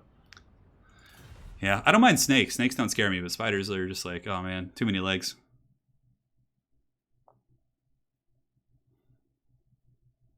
I don't know if they're doing a mirror match. Same alternating order, but single ban now, since it's best of 5. Yep, yep. Just informing the players on the rules. And we'll get going soon. We're going to be on the Southern Chaos Wastes. Yes. Your top side of Chow bracket. Flying Taco, looking at the Lizardmen, thinking. Lizardmen do have a good matchup versus Beastmen, I feel. Professor Pone says, I always let spiders bite me in hopes that I become Spider-Man. And then you end up in the ER. Are we going to see Morker versus Morker? Oh god, Lich 109, you take that back. And St. Augustine just stubbed his toe. He's like, end me, dude, end me. All right, so Flying Taco is going to pick Lizardmen. And he's going to ban Dark Elves. Okay, that's solid. Getting rid of all the shades and the good AP against the big dinos. I wonder if, Peanut Butter Special here, or Peabutter, is going to be eager to go for His Beastmen. Beastmen are also countered by lizards, but perhaps he wants to open up with a statement. We'll see. He's sitting on Beastmen now. I don't know if that's going to be his initiative there, but perhaps he'll do it. God, I want a coffee right now.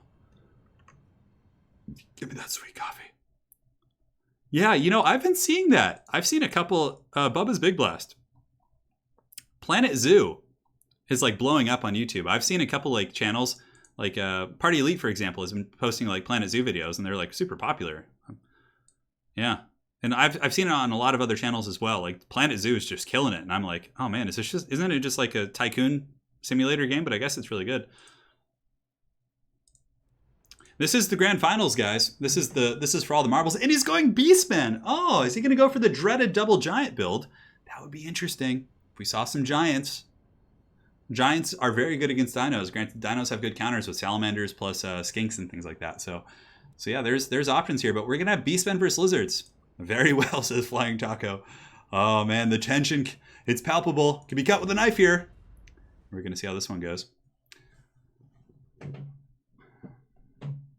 I want some caffeine, yeah. Interestingly enough, though, when I drink caffeine, it makes my wrists hurt more. Yeah, no, Falcon, I agree with you. I think that it's a heavily favored matchup for Lizardmen. You don't. There's no argument there. Saurus and Stegodons can do well. I mean, you can win with any number of things. But it's still the Beastmen can win it, but it's an uphill fight.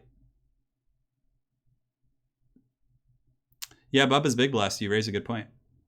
The Shredder of Lustria. Do you guys think the Dread Beast cometh, or you think it's going to be? Think it's going to appear another day. Alexander says Yakshemash. I say I am Bardzo Dobrze, my friend, and yes, I have played the new Theros set a little bit, but I don't have enough cards. But I will be doing Magic streams. I might even do one tomorrow night. Who knows? Oh, you can go double giants. I don't believe you can have 3. Yeah, you can have 2 though. You could have like 2 giants and like a Gorble or 2 Gorbles. Like you can go pretty heavy if you want. This is a hard matchup for Beastmen though. I'm really curious to see how he deals with this. I remember I got this matchup a couple months ago when I played in a tournament. I was just so happy. And I remember just bringing like the Thunderous one, a Skink Chief on a Stegodon, and like Mazdamundi, and it just ran the Beastmen over with like Saurus. It was brutal. Yeah. So there's limitations on certain monstrous units, because if you don't have limitations on that, people often just bring like on ladder, they would just bring like 5 Mortis engines and things like that. So yeah, George Blind. Yeah, caffeine dehydrates you for sure, but I drink a ton of water. I used to play Hearthstone when it first came out, but I stopped after like the first or second expansion. I prefer Magic the Gathering. That's my jam. I have a huge Magic collection. I play a lot of Commander, or I used to. I don't have anyone to play with anymore. I don't. Let me report the scores here. Trying to get Italian Spartacus to play with me, but he's always busy. He's always busy. Maybe he just doesn't like me. Hey, Turin, I just caught up and got terrible songs of my 90s childhood out of my head now. Dude, you can't, bro.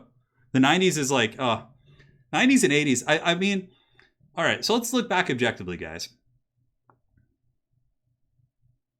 Oh, Zachary, I'm good, thank you. Are you talking about your MTGO account? Because you can't just like give things accounts away because it's tied to your email and things like that. But that's very generous of you, man. Thank you. So if you look at the 80s, right? Like there's a lot of like corny, haggard music, but there's some really iconic stuff in the 80s. The question I raised to you guys is, do you guys think that the early 2000s, like with nu metal, like Limp Bizkit, Linkin Park, will have the same generational staying power as the 80s and 90s? Because I feel like there's a lot of like hits from the 90s and like 80s that will... the 80s you still hear on the radio every day. Like you can hear like Tears for Fears and just all those kind of bands like nonstop. 90s as well. You hear Nirvana nonstop, Soundgarden, all these different bands, right? But do you guys think the early 2000s? I feel like there's going to be like a lapse in that time period. Though I had my cringy, I loved Limp Bizkit as a kid, Linkin Park, but I just don't feel like they're going to have that same longevity. Yeah, kind of a bit of a ramp there. Oh, Dave Grohl's awesome. Yeah. Dave Grohl is awesome. Yeah, Magic the Gathering's a much better game than Hearthstone. On the road again. Yeah, I mean, now it's easy for all of us to make fun of nu metal and Limp Bizkit, but I feel like I agree with you guys. I feel like there's not going to be the same longevity. I feel like that like whole era of music, you know, like new metal, is just going to fade into antiquity, with the exception of like Linkin Park. You know, they had a good kind of evolution in the late 2000s, and they have some like, you know, things that I think will always be pretty popular. But yeah, I don't know. Like, I bet you people in the 80s were like thinking like, oh yeah, you know, these, I don't know, I wonder what they thought. Yeah. Guess I'll have to ask my pops next time I see him. Hey, Phosphor, glad you're enjoying the content, man. Right back at you, dude. Yeah. Oh my God. Early new metal was so haggard, like the early 2000s stuff. I remember I went to a concert in like 2002. So it was Metallica was headlining the concert. I was like 12 years old. It was pretty intense, actually. It was Metallica, Linkin Park, Mudvayne, Limp Bizkit, Taproot, I think was one of them. And oh my God, it was just so cringy now that I look back at some of the pictures of me at that concert. Anyways, all right, guys, we're back to Warhammer. Back to business. We have Flying Taco in game 1 of the finals on his Lizardmen, facing off against the brazen pick of the Beastmen. Now, normally Beastmen are like, stay away from Lizardmen. They're very good against you. But he picked Beastmen, having the pick against Lizards. And yeah, apparently he's a Beastmen main, so we'll see how that goes for him. So we have a Salon Mage of Life, pretty standard to heal the big dinos and Saurus. Front line of Saurus and Saurus Spears. In the back we have Spears and more Saurus, so just like a Saurus meat wall. On top of that, we have the dreaded Thunderous one, and this thing is so hard for the Beastmen to take down. 7.4k HP, just monsters through their infantry, and actually not bad in single entity fights because of the Howdah on its back and its good stats. Up in the sky, we have an Air Force, so we have Ripperdactyls, and we also have a couple Pterodon Riders as well. The Powhawks of Sentinels, which are a really good counter-skirmishing unit against Centaurs because they can outrange the throwing axes. And looks like we have a Stegodon as well, and yeah, that's nasty. This is nasty. Like, I don't know how the Beastmen can crump this, but we'll find out. Ungor Spears into the sunset. We have a Cygor, which is a great pick. The Cygor here is going to be a good bunker buster and force the Lizards to come forward against the Saurus and things like that. A couple Harpies up in the sky, which are pretty good again against the Powhawks of Sentinels, but I think that the Lizards have a critical mass of Air Force that will beat these Harpies. Like, the Ripperdactyls will take them apart. Centaurs, the throwing axes, can help from the ground. 2 groups of standard Centaurs. We have a Bray Shaman with Vile Tide and Traderkin. And Kazrak One-Eye, what planet is this? And a couple pigs on the far side as well. So we have Razorgore Herds, which of course have good AP. So I think the best bet here for the Beastmen is to take apart the Saurus shell with Cygor and Cycle Charging and Chariots, at which point you swarm with the pigs and whatever other armor-piercing elements you have, because until the Saurus are buckled off, you're going to have a bad time, Bob. So we'll see how this goes. Start anytime. No need to wait. And we'll do it to it. Thank you guys for joining. It's been a fun day so far. Now we jump into the grand finals. And yeah, more good times to come. More good times to come indeed, my friends. I feel like I gotta adjust my standing desk height. I'm gonna go do like some stretches back away from the camera for a second. Or the microphone, excuse me. Oh man, I'm getting real out of shape, guys. I gotta start running or something. Oh man. Oh. Getting a little bit of a belly. I'm like, oh no, it's happening. It's happening. Especially if I keep eating the flying tacos. So yeah, I mean, as far as the Air Force goes, the Pterodon Riders, if microed effectively, I mean, should be able to overwhelm the Harpies in the sky with the support of the Ripperdactyls. And then from there, they can just screen out the Centaurs with throwing axes. And without that, those elements in the army, it's going to be really hard for the Beast to deal with it. But again, I'm open for an upset here. I would love to see the Beastmen do well. So here comes the Cygor throwing his first boulder. Ooh, and the Pterodon Riders are able to dodge it. They got some wheels inspired by the great tic-tac-toe, perhaps, flying about. And here comes the Beastmen falling back in a defensive concave here.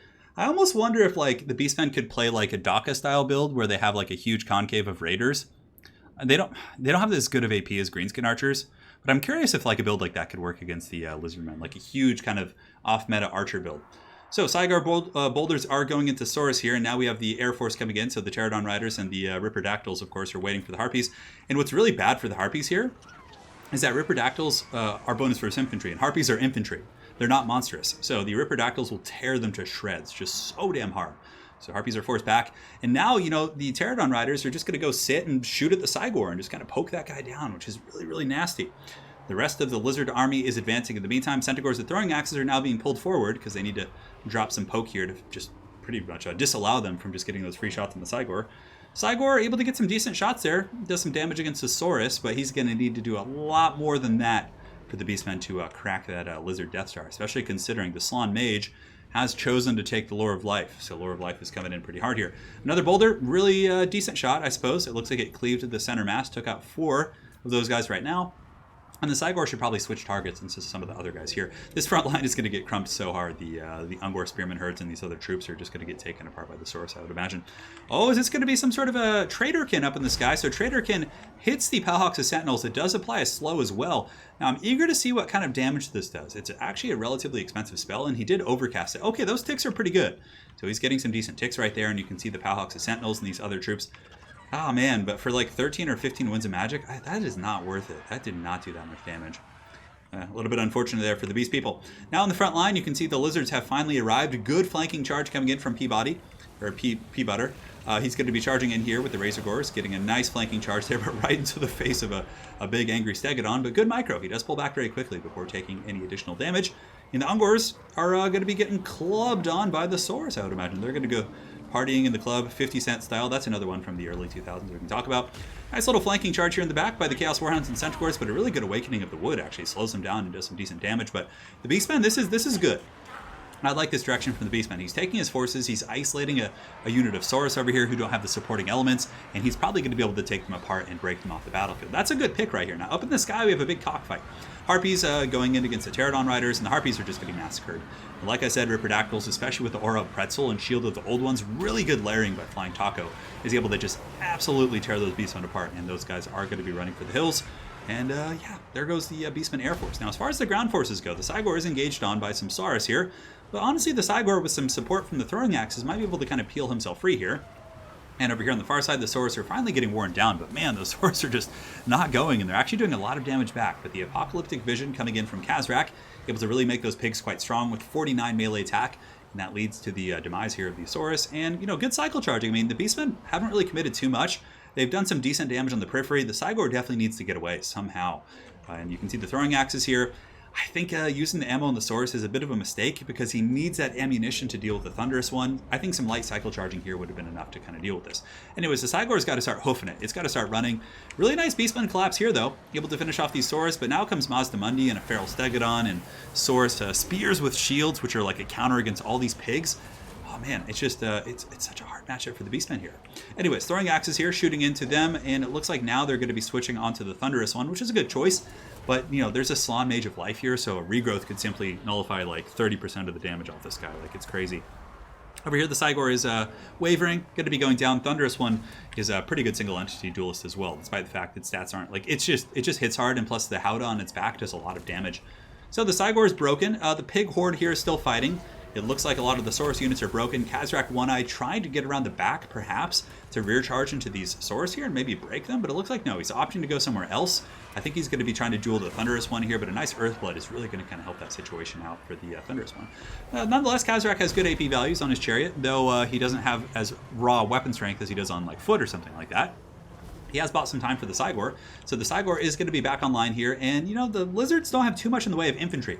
I think if the Beastmen disengage from this fight here, just run away, use the Strigoi to pound these Saurus a little bit, and just kind of play a bit of a squirrely fight here.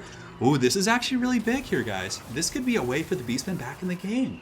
If the Thunderous one gets broken by the Throwing Axe plus Khazrak Fire, and then he gets chased off by any number of things like that, that would be a huge, huge catch. Granted, there are Pterodon Riders here, and I feel like the Pterodon Riders could probably prevent that from happening. As you can see, they do focus fire down the throwing axes back there, which is quite strong. Maybe another Earthblood coming in. Yes, it is going to be Earthblood, and the Pterodon Riders are probably not going to let this happen. Granted, Beastmen have a lot of like loose stuff all over the battlefield, and I have to say, he's had really good micro with his chariots and things like that, but so has Taco. Taco's had great control, great isolations.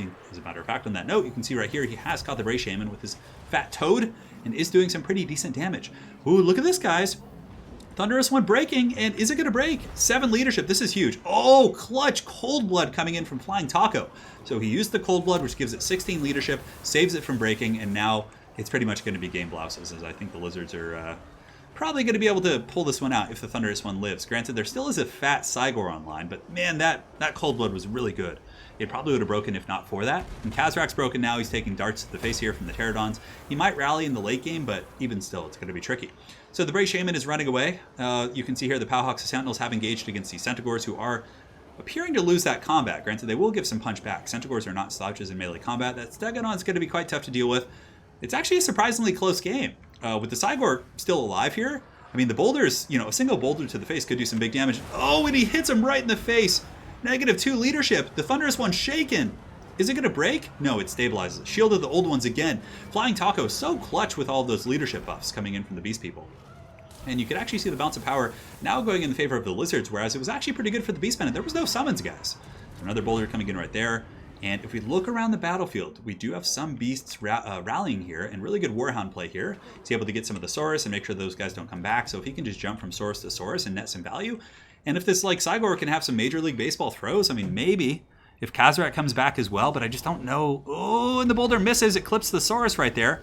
Here comes the Bray Shaman. He's wavering for some godforsaken reason, and now he's going to be charging over here. Blood Statue of Spite does not do great damage against single entities, but there's nothing else to use it on, so might as well use it on that target there. And here comes, I think, the death thrust here for the Lizards. It was a really, really good fight. Like, honestly, the Beastmen, like, you know, had a couple really good engagements where maybe they could have gotten it, but Taco was very quick on the draw with his leadership modifiers. And now the Cygor's going to go, the Bray Shaman's going to go, and there's nothing left for the Beastmen. There's some Hounds in the distance, but really, really nice battle. Really nice battle. In a matchup that's very tough, he put up a great fight, and I'm very, very impressed. So well played to Flying Taco and Pea Butter Special for that game 1 in this final. So remember, it's best of 5. We got a lot more matches under our belt. So let's see what they pick here for the next match as we do load in. As far as kills, I really like the Ripperdactyl inclusion. I thought that was great for shutting down the Harpies. But the Thunderous one is just such a monster. That thing is just an unholy terror in the night to deal with, especially with the Slime Mage of Life. And Kazarak on his Chariot did pretty good. And yeah, it was a good game. It was really, really solid. All right, so let's update the scoreboard. Flying Taco up 1-0 here, looking to qualify. And if you guys haven't seen the qualifiers for the ECL this season henceforth, we have A-Move Hacker qualified the first week, Falcon the second week, and you can see Deathmaster lurking in the back, awaiting to see who's going to be the third qualifier. I had some text here that said ECL Finals. I don't know where that went. Oh, well, I got to figure that out, but really well played. Really, really well played. It actually became very close. And now we move on to the next map, which is going to be the Sword of Torgold. Yes, one of my favorites. GG, well played. Sword of T next. Hey, Matthew Giannotti. Glad you made it to the stream. Thanks to Taco for bringing the Thunder instead of the Derp Saurian. Derp Saurian, I like that. Yeah, that guy's no joke. It's a shame that Morker has pretty much been the undisputed best pick for Beastmen since he was added. Yeah, as a matter of fact, had he had those spawn there, I mean, maybe that could have been a different game. Hard to say, though. I mean, because Kazarak did okay. You know, he was pretty good against Saurus and stuff. Yeah. Yeah, Morker is just so good, though. He, like, regeneration, 2,000 gold worth of free units that are both competitive units. It's very, very scary for sure. Hello, is it me you're looking for? So let's see what they pick and ban. They're obviously scheming. Flying Taco with a very solid first performance. But again, the Beastman played really well also. So hopefully he doesn't take that loss badly and he keeps his head up because it was a good performance, honestly, considering the matchup. And yeah, we'll see how it goes for him. Do you think Temple Guard are too expensive? Source buffs affect... I'm not sure what you're referring to, Max. Are you talking about like in campaign or in multiplayer? Yeah. I mean, yeah, Foot Kazarak would probably suck too because he would just get like trapped by a dinosaur and just run over by like a Stegodon. So you can't really probably afford to bring him. So he's going to go Coast and he's banning High Elves. Okay. I have a feeling Flying Taco is just going to go Empire again. Like, that's what I would do. He had a really successful performance earlier. Granted, his opponent did probably have the opportunity to watch the stream and see his Empire play, so he might have a good counter build for what Flying Taco brought. So I wonder if Falco will go Empire again. I would. I think Empire has a really good matchup here. Or Dawi. I don't know if Taco plays Dwarves, but Dwarves, I think, are very good against Coast. So, yeah, some really, really good options. Some really good options indeed, my friends. All right, I'll be right back. Get some water. My cup is empty.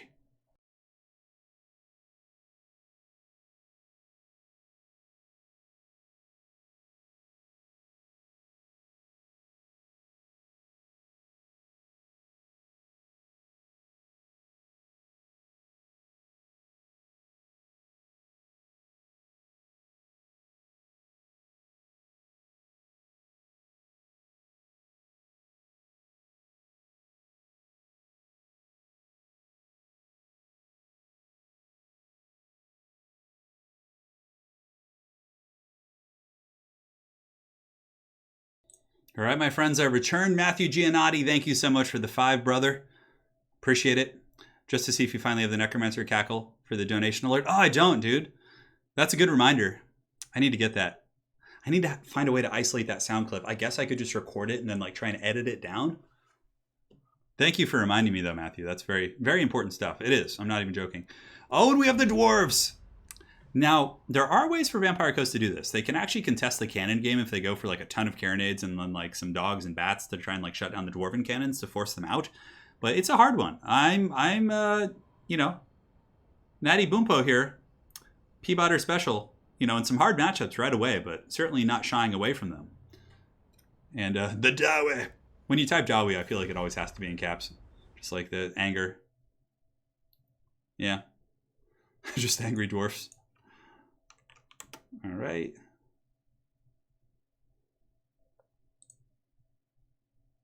Perfect. We're all good. Quite a day. Yeah, we had 51 players in today's tournament, and these are the top 2 from that pool. So certainly some good accomplishments across the board. The winner of this, of course, will be qualifying for the Eternal Challenger League Grand Final Season 4, which is going to be bigger and better than ever. We're trying to muster a prize pool that's quite substantial for the Grand Finals, like something like in the range of like $500-600. So we're trying to get to that ever-chosen range of money. Granted, you know, I don't have CA to pay for it, so I got to figure it out. But that's going to be pretty sweet this season. So stay tuned for that. So far, we have Felcon and Amove Hacker who've qualified. No surprises there. Some fierce competitors. Some tyrants of the metagame. Yeah, I wonder. I mean, Coast can rush too. They can go for like a rush. There's a bunch of ways to play it, but I feel like it's actually dwarf favored. But I don't know. Coast. You know what I really like to use here is a foot Luther, like Luther on foot with his pistol, because it has really good AP and just kind of like kite and poke the dwarves. There's a lot of like fun ways you can play this. Just split up your cannons all across the map to make it really tough for them. But the dwarven cannons do outtrade the carronades, if I'm not mistaken. Like they're more accurate, I think, and usually last longer. Although the carronades are unbreakable, I'd have to do some testing. I'm pretty sure the dwarf cannons do outlast them, though. Who won Season 3? I believe it was Felcon. I think it was... Let me check here. Yeah, look at that. It's cool when you like Google it and it like comes up. Aha, here it is. It was Felcon, yeah. Felcon won Season 3. I believe Xiphos won Season 2, and I think Felcon won Season 1 also. So it was Felcon, Xiphos, Felcon. No surprise there.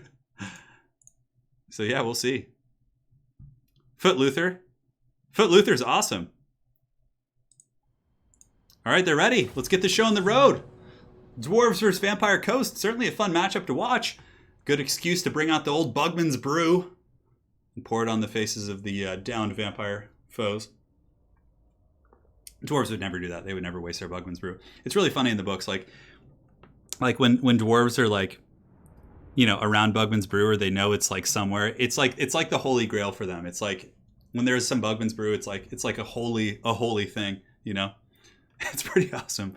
It's pretty cool for sure.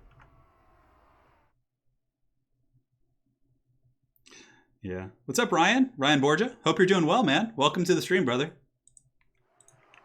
Grudges shall be satisfied. You guys remember when that like weird bug happened where my voice got super deep on the Belagar stream? Who was there for that?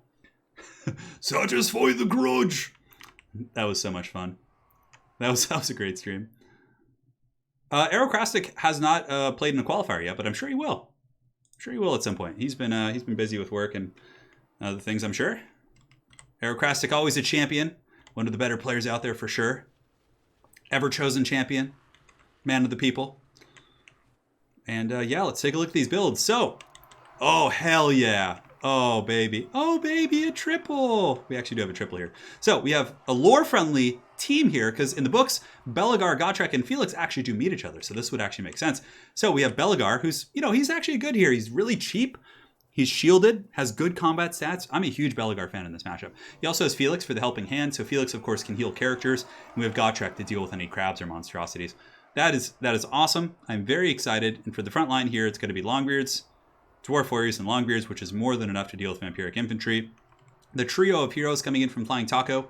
In the back, we have 3 Slayers, including the Dragonback Slayers, which is very good against Vampire Coast monsters. Rangers, Rangers, Rangers, Quarrelers, and Quarrelers. I mean, that's it. That's all you need, right? You have Anti-Monster with Gotrek and Slayers. Your bow line will deal with their stuff. This is a good dwarf build, I think.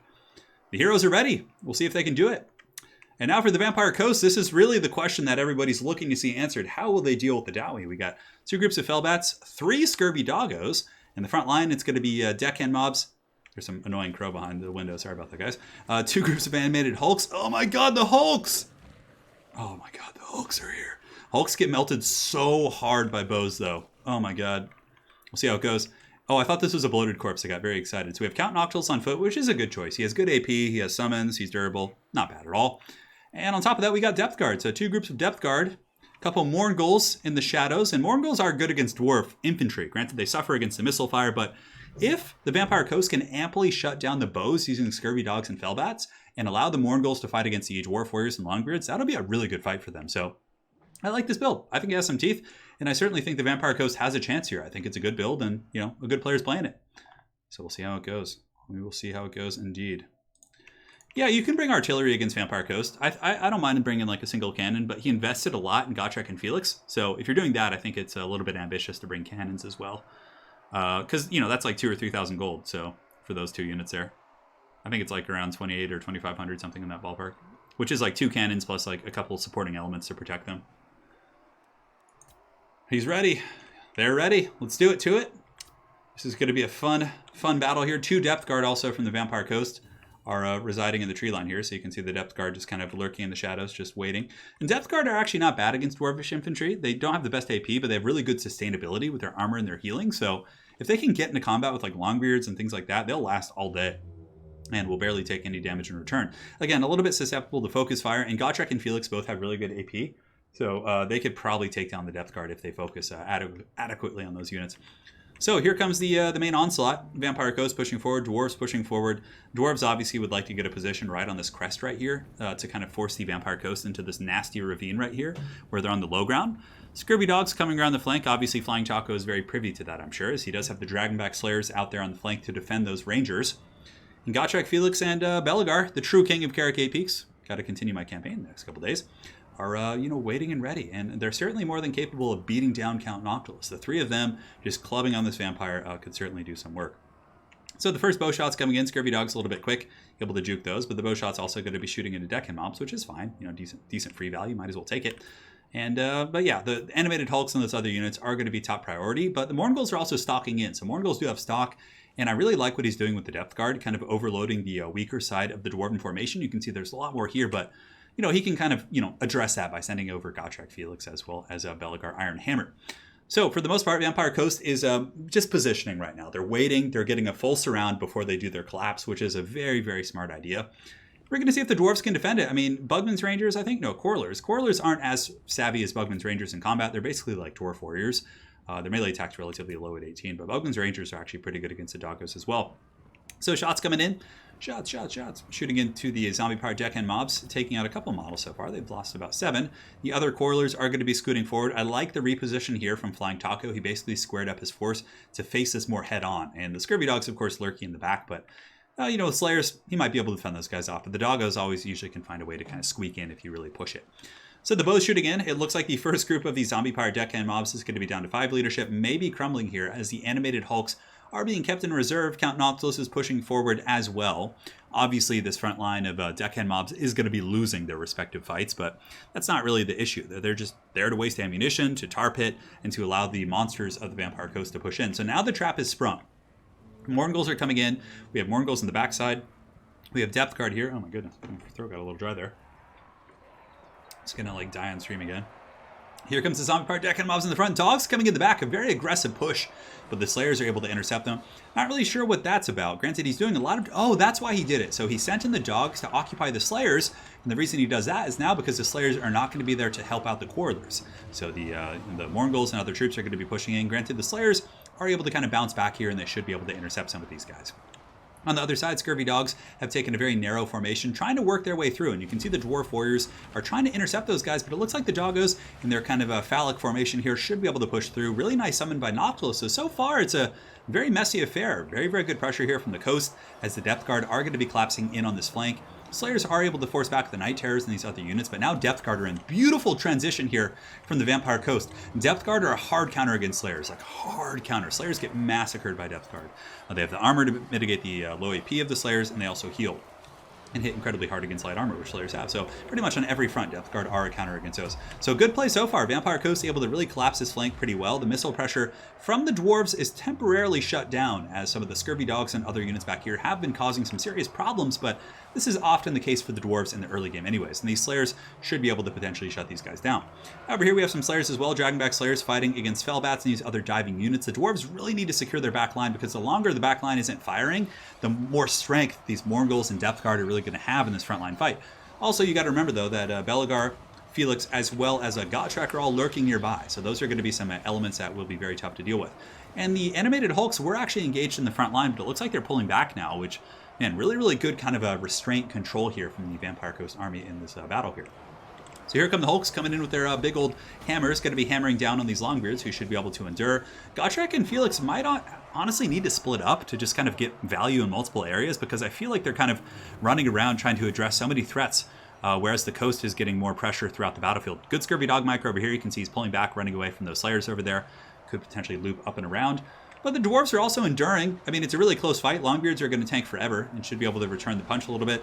Fellbats are in okay shape. One group is almost down here, and you can see in the back we do have the Dragonback Slayers who are running from Depth Guard, which is a really good choice. Depth Guard will beat them, and that's going to be a huge loss considering the Depth Guard are already doing so well as far as their kills and pressure goes.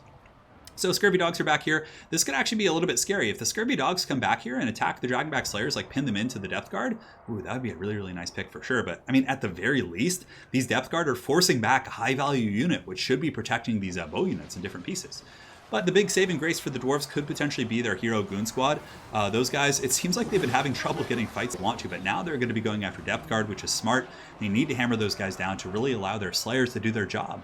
So Dragonback Slayers is going to be looping up and around, coming back and up and under, I think, to try and intercept the Morghuls and these other units. And now we have Belegar, Gotrek, and Felix, who have engaged against some monsters, and this is good. This is where Gotrek wants to be. He's going to be able to chop down these monsters. We have, Felix, of course, with his big broadsword, which hits pretty damn hard. And the Morghuls are taking casualties. They're down to 8 models, they're rampaging. This is a perfect situation for the Dwarves right here. Basically having all these high-value assets rampaging into, something you want to fight. In the meantime, Dragonback Slayers, again, are caught up by these Depth Guard. This is not what they want to be doing. They're going to be taking heavy casualties. Depth Guard, if they fought to the bitter end, the Depth Guard might go down to like 35, 30 models, but they would wipe the Dragonback Slayers. And, they are essentially unbreakable as well. I mean, they crumble, but you guys get the picture. Now in the front line, it's a bit of a mishmash of things. There are some bow units coming back online, some Rangers over here who will be shut down by an onslaught of Scurvy Dogs. Really good pressure there. And Count Noctilus is here as well. So Count Noctilus is also another variable to consider. He's very, very healthy and he has good AP. And the Dwarven front line actually holding pretty well. I mean, there's some Longbeards and Dwarf Warriors here, but this is really kind of the epicenter of the fighting. But yeah, this one's way too close to call. I can't really make any predictions, as the Depth Guard back here are just chewing on the Quarrelers, and the Dragonback Slayers are just kind of being forced out of combat, which is a little bit scary. Now, Depth Guard here, I mean, there is some pros and cons. I mean, Felix has low armor, and Gotrek has low armor. These guys have bonus for infantry, so arguably, if there's like, let's say, some invocation support on these guys, and Noctilus is able to get over here, Noctilus plus Invo could probably maybe win this fight against these 3 characters. Depth Guard are very, very good against infantry, but man, they're taking some heavy casualties there, so I don't know, maybe they need some more. But the Dwarves are getting some reinforcements as well. Miners are coming in, which of course do have decent AP. And against a low melee defensive Depth Guard, you might be able to kind of clobber those guys. So really, this is kind of devolving into the main center point of the battlefield. The animated Hulks are coming in here. The remnants of the Dwarf army are coming in. We have Longbeards coming in. This is like the deciding factor. Noctilus, though, might get gooned here. He gets a little bit overzealous. He does have the help of his Hulks with their big old Hulk smash. That guy fell over. He's not doing so hot. And Noctilus, of course, good AP, like I said, can knock on Felix's door as well as Gotrek's door, but and the 3 of them, like, just rapidly clicking on Noctilus, you can see he's losing this fight, and the Dwarves are actually, I believe, pulling ahead on the balance of power, so man, these are like hotly contested games, like really close, really good micro on both sides, but man, Noctilus just getting whooped on by the hero squad. Gotrek, Felix, and Belegar not taking that vampiric shit for 1 second. And the Depth Guard are actually getting worn down as well by the hero squad. I mean, they're pretty squishy, and it doesn't seem like he has much invocation mana left, so I don't think he's able to heal up the depth guard, but I think that's just game. The Slayers came back. I mean, the fact that Taco was able to run with his Slayers and keep them away from the depth guard until the late game, pretty damn strong. And I think Taco knows it now that he can commit to the final fight. Epic charge as they go in here. Invocation going down on those guys, but it's not going to save them from the sheer number of dwarves here. Plus, once the heroes get over here, that's going to be pretty bad. So depth guard, of course, buckling under the Dawi pressure here. They're critical binding. And yeah, Noctilus is just getting worked on. He's getting shield bashed into oblivion by Belagar, and you can see Felix is in the same boat, just hunting this guy down. And, you know, Felix also has a bonus for his infantry, so that's going to be super useful. Oh, and Gotrek coming in as well. Oh, yeah, this is the reckoning of Noctilus. He must have done something to piss off these dwarves for sure, because, man, he is just getting pounded between these two dwarves here. Oh! And it looks like he gets finished off, and Gotrek just weathers a storm. He's totally fine. Gotrek's doom popped. And the dwarves, the Dawi, are going to take the victory over the Vampire Coast. So that is 2-0 for Flying Taco. Now remember, this is best of 5. So currently Peabody Special or Peabutter Special is on the ropes, but certainly can come back. So we'll see how that goes. But Belagar and Gotrek and Felix doing some serious work. Really, really good. I have to say, really good control by both of those players, though. It was great micro across the board. So 2-0 for the Taco Man. God, I want a taco. I want it. All right.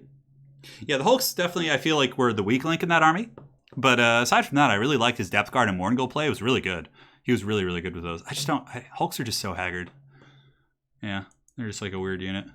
Now, as far as the Dwarf army, it was great. You had a lot of Slayers, but really these guys carried the game for sure. And, I mean, although they didn't really shine till the end, but they really chopped down those depth guard when they had to. It was a great game. Great micro. All right. GG. So the next map we're going to be on is going to be the chillest of flows. No, we're not going to do that one. I should just put them on like a quest battle map. Troll Country. We had mid-sized maps. We'll do one that's a little bit smaller now. Picks and bans coming in. Taco out for blood today. Misha, I will satisfy the hunger. Don't you worry. Rain Roth. I love Rain Roth, dude. I love the Forgotten Realms. The Drizzt Do'Urden novels were like my favorite books when I was like a young teenager. Brunor Battlehammer is an absolute badass. That scene with the dragon when he's like reclaiming his lost kingdom. Oh, it's so good. Dude, I agree with you. 100% Rain. I mean, there's a lot of cool dwarves. I don't know if he's the coolest, but he's like, he belongs in the echelon. This is best out of 5. Yeah. This is best out of 5. Satisfy the grudge. They've wronged us. So Taco's going to go Beastmen, and he's a Beastman boy. And we have Flying Taco on the counts. Or banning the counts, excuse me. But he bans counts, but not Coast. But again, Coast was just played, so he knows that Coast can't be picked. Granted, it seems like Beastmen have been doing very well against Vampire Coast in most of these matchups.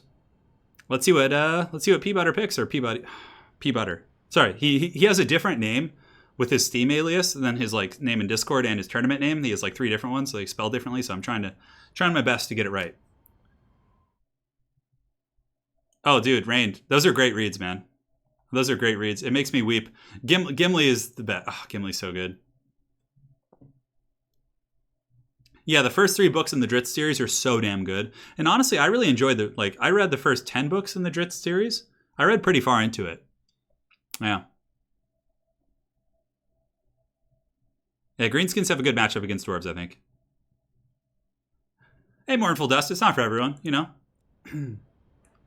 Oh, Natty says Norska with a period, really emphasizing he's coming. This is actually, I think, a good matchup for Norska. I think Norska has some really good tools here. So this is going to be a good old-fashioned, just wild beatdown here. I'm very excited. Thibbledorf Puent. Oh, and the Gutbusters. Yeah, Thibbledorf Puent. He was the guy who put had the spiked plate. So Thibbledorf had in Forgotten Realms, in the Drizzt books, in that whole kind of universe, there's these dwarven berserker fighters, and basically what they do is they wear like a full metal suit. So these dwarves wear a full metal suit that are covered in spikes, and they literally run in like slayers and jump into enemy lines and just start flailing wildly. Like they're just like porcupines. It's pretty great. Yeah, man, you guys are bringing me back to my days of old. You're really bringing me back, my friends. Thank you for that. Thank you for that, indeed.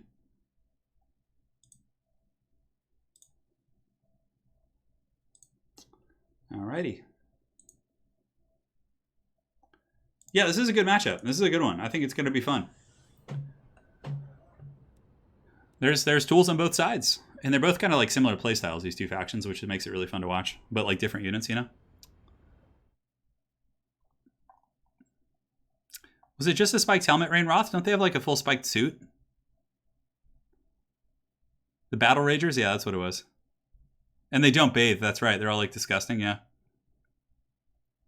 Mike Evans, dude, don't bet on it. It's a word from my hometown that's like literally like stuck in my head. I haven't been able to get it out since my youth, so. The Gutbusters of Mithril Hall. Yeah, see, I haven't read those books since I was like a kid, so I'm trying to remember it all now. Like the whole like, I feel so bad. Like, what's his name gets screwed so hard. Wolfgar. Wolfgar just gets the worst of it. He just gets like, oh, I don't want to spoil it. I don't know how far you are, but, man. And then there's Artemis Entreri, the freaking assassin, who's just like the eternal nemesis of Dritz. Oh my god, that guy's such a troll. He just like always appears and just always narrowly escapes. You're just like, God, get him already, Jesus. You know, but he has like that weird respect for Dritz. It's very interesting.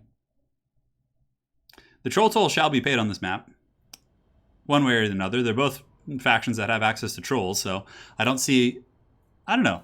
Well, actually, no, never mind. The Beastmen don't have trolls. But I think we could see some trolls from Norska. For some reason, I thought he was greenskins in my brain for a second there. So Flying Taco's ready. We're going to see if he can take a clean 3-0 sweep here in the finals. Yeah.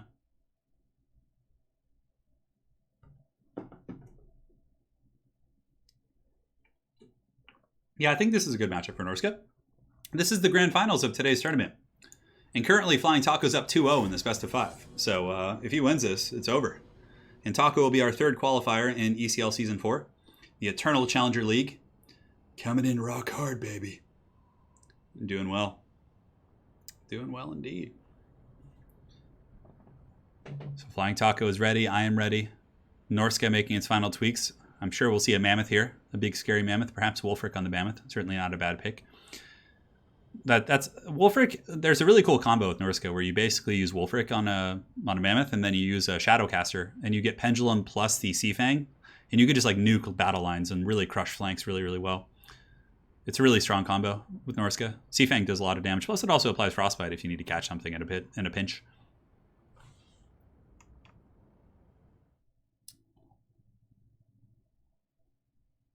Oh, really? Oh, man, and Cherry gets his own trilogy with Jarluxel? Oh, man. You see, I haven't read that far. My former boss, Misha says, my former boss adopted the word, the Haggard word in the office because I kept using it thanks to Turin. In less than a week, everyone began using it. It is! It's like addictive. It's crazy. It's so fun to say, too. It just like, despite the actual meaning of the word, it just like conjures up the image of something that's like inefficient or like ugly or like, you know, or just like ridiculous, you know, like it's such a multifaceted kind of expression. Well, anyways, that's how I perceive it. Yeah. You guys want to see Skin Wolves, the premier condom brand of the old world? Just that would be a really funny video to make, although it'd probably get demonetized. I don't know. Skin Wolves, the premier condom brand of the old world, chosen by 9 out of 10 Norskins. Yeah, I don't know. You could, if I thought about a script for it, I could do something pretty funny. Norska's still picking. What do they got? I'll actually turn off my ready, just so it doesn't start while I'm minimized. A Cygor here? Cygors are okay here. I don't know if I would pick that. Yeah, Sofa Muncher, I'm telling you, dude, it's rampant. Yeah, Skin Wolves are really good here. I agree with Falcon 100%. Skin Wolves are like ace units. They are good against Centaurs, they're good against Minotaurs, they're good against Giants, good against Cygors, they're good at cycle charging infantry, like, and just bouncing back and forth and shutting down threats. Like, I wouldn't be surprised to see like 3 or 4 Skin Wolves. You can even bring the armored variant if you want to get a little bit crunk, but the ROR one is a nice kind of a middle ground there. Mr. Paskovich, what are you begging for? I didn't see that. Topace 3000 asking the tough questions. Are the condoms made from the skin of actual skin wolves? You know what? We don't need to get into semantics and details here. Let's not ask how it's made. I don't know. Oh my god. Maybe I should like start that business here in the United States. Just start a brand of condoms called Skin Wolves and just have it have like a werewolf, like, you know, on the front cover. Oh my God, that would be so funny. I wonder if that would actually work.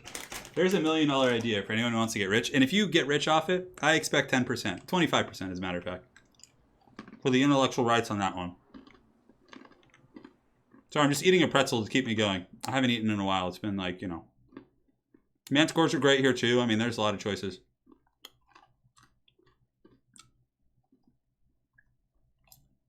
There's a lot of good choices.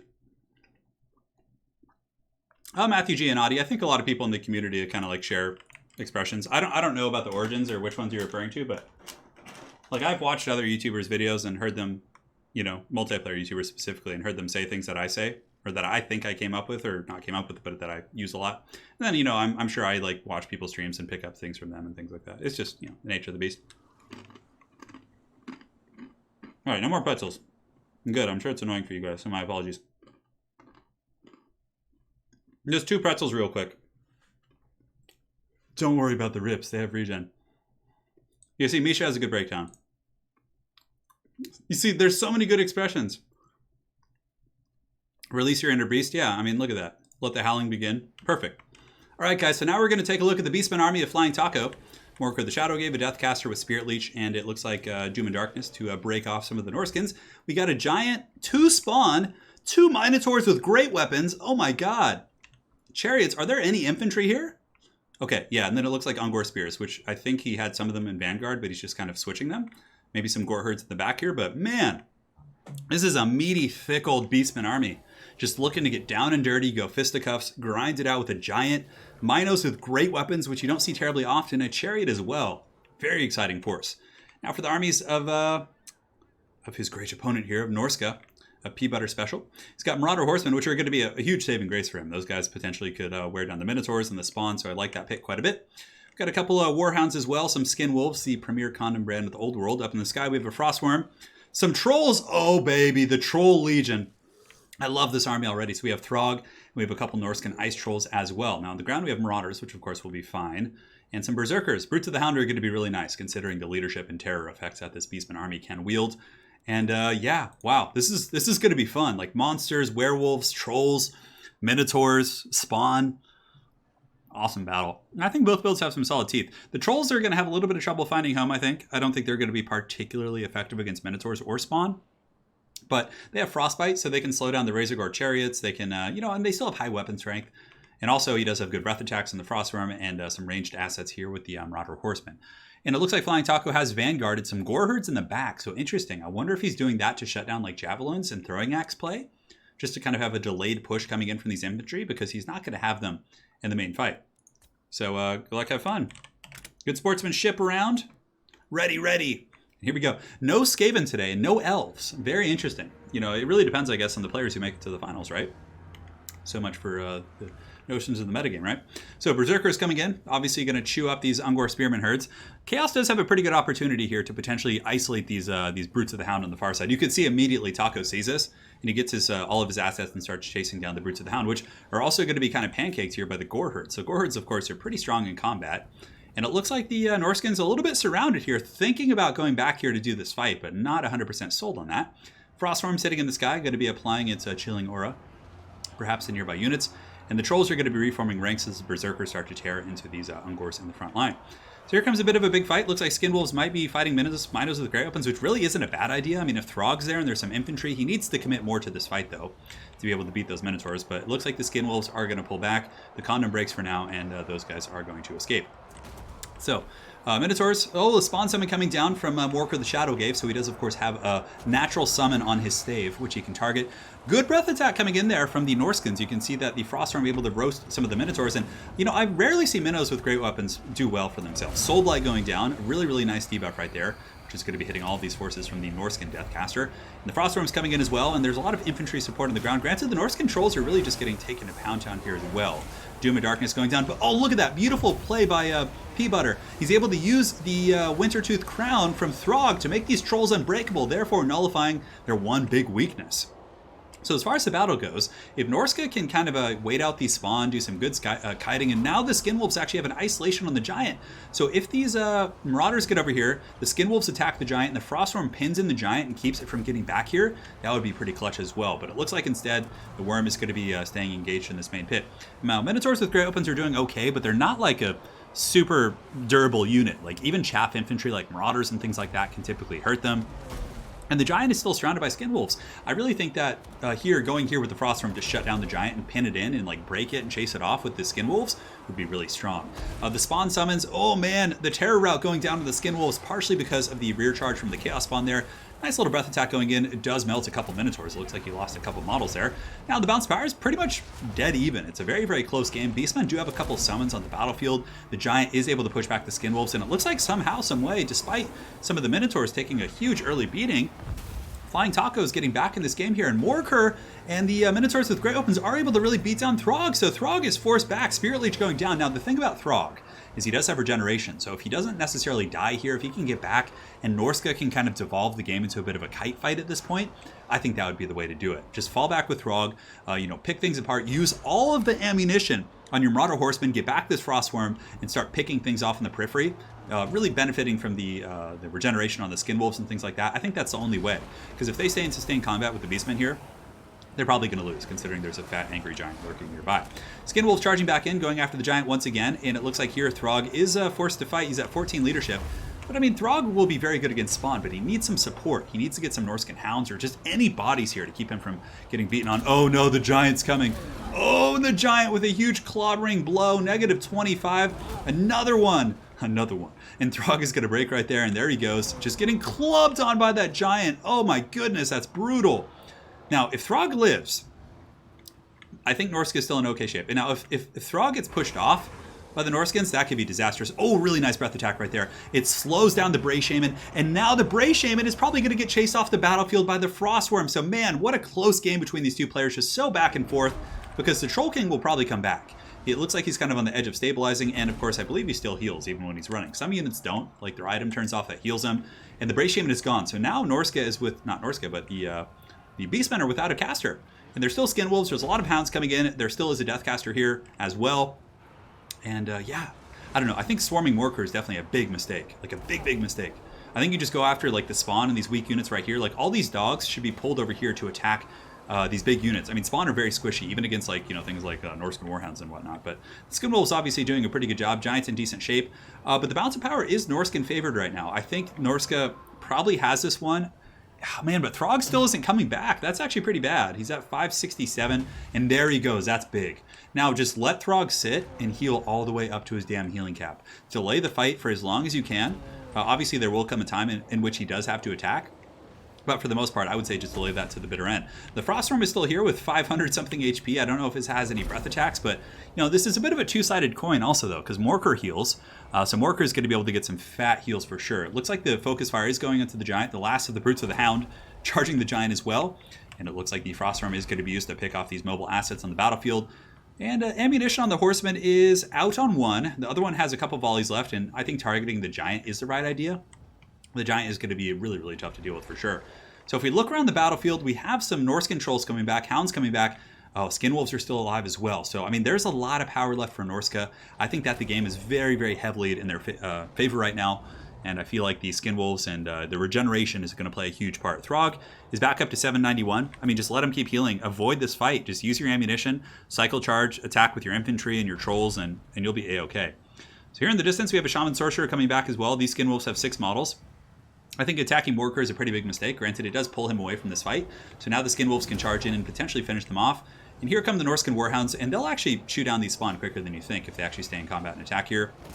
Frostworm coming in as well, going after the big old Giant. The Giant's going to be taking some hammering. Throg's coming in, a big commitment. Skinwolves coming in, so this is actually a good play here. Using the Marauder Horsemen to pin down Morker the Shadowgave, getting us around to the Giant, who is at -7 now, and that's probably going to be army losses for the Beastmen.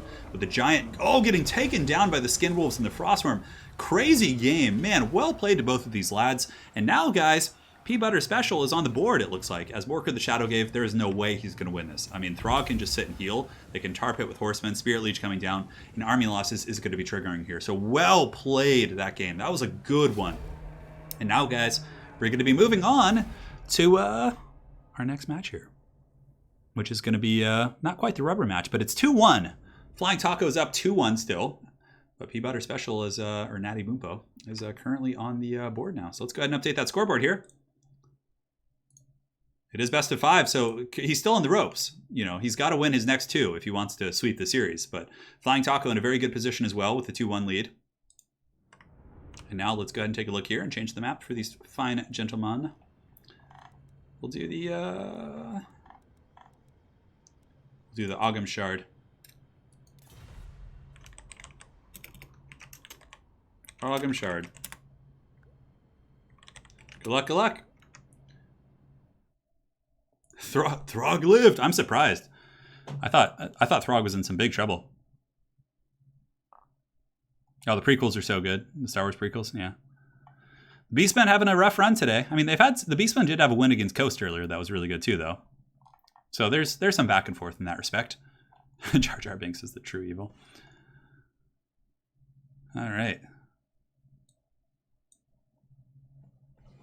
130 kills in the Berserkers. They usually do pretty well considering they're unbreakable. Throg shattered and then got over it after Regeneration kicked in. The Troll King of 8 Peaks. Now, I don't think Throg ever has anything to do with 8 Peaks. Yeah, it was a really good game. Really, really solid battle between those two lads.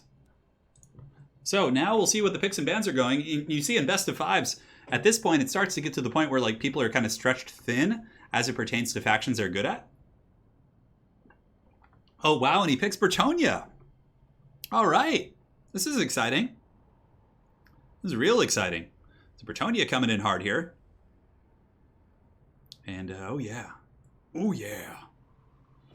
Bretonia is a fun faction. They have a lot of counters. I think they're, there's some really hard matchups. But I guess I'd have to look back at what Taco's played so far and just kind of evaluate. Because you can't play the same faction twice. So perhaps Taco already played some of the counters to Bretonia. And from here, we'll see what he picks. Only thing he can't pick is Tomb Kings. Everything else is fair game. You go Counts if he wants to. We haven't seen Greenskins. Greenskins is an interesting one. We could see that. I don't know if Taco played Ghost. He might have. Coming in with the dreaded Colossus. This is game 4 in the best of 5. In General Hail, we do have a Discord. Some of the mods could drop a link to... we have 2 Discords. We have the community Discord, which I run with Italian Spartacus, which is just more general. We do multiplayer stuff, but mainly it's just kind of hanging out and chatting. And then there's a PvP focused one, which is just focused on tournaments and multiplayer. So yeah, there's 2 of them. High quality skin wolves. Yeah, those were some high quality skin wolves for sure. Karl Marx says, I'll donate if a model gets 69 kills. Bretonia, I don't know if they have a full roster. That's more of a question for lore aficionados here. I mean, I loosely know most of the Bretonian units in tabletop. Flying Taco coming in with the Chaos pick. All right. So we're going to be seeing some big old Kolek hammers, I'm sure. But I bet you we're going to see Gotrek and Felix as well. Or at least Gotrek. Yeah. This will be fun. Leon Kerr doesn't look as crazy, yeah. Thanks, Misha. Appreciate it. Ace as always. Ace as always. We have a donation coming in from Dream War during that game. My apologies for missing that. He says, always enjoy your content. I'm broke, but I'd rather see more videos from you than get a good meal. Oh, come on, man. I feel bad. Thank you for the $5, man. Thank you. Hopefully you can get a good meal soon. If you were in LA, I would buy you a good meal, brother. I would take you out to Lady Turn and I would take you to get a good burrito. Bretonia has all their official units and some new ones. Oh, okay, cool. So it's going to be Chaos vs. Bretonia. This is a fun one. The unchivalrous brutes facing off against the chivalrous Knights of Bretonia. I'm a huge Chaos fan, though. I like my Chaos, but I'm not as big of a fan of Chaos in fantasy as I am in 40k. But yeah, I still dig it. I still dig it, man. All right, guys. And perfect. What's that, guys? Just checking some settings here.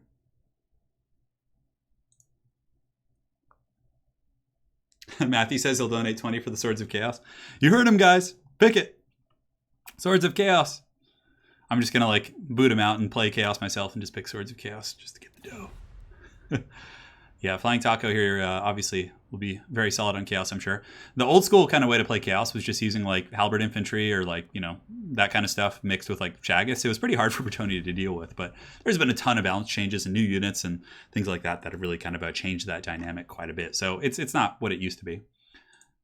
You guys want the Halfling Hot Pot? The one that like the pump wagon thing? Or that's for the Greenskins actually, I'm pretty sure. That is for the Greenskins.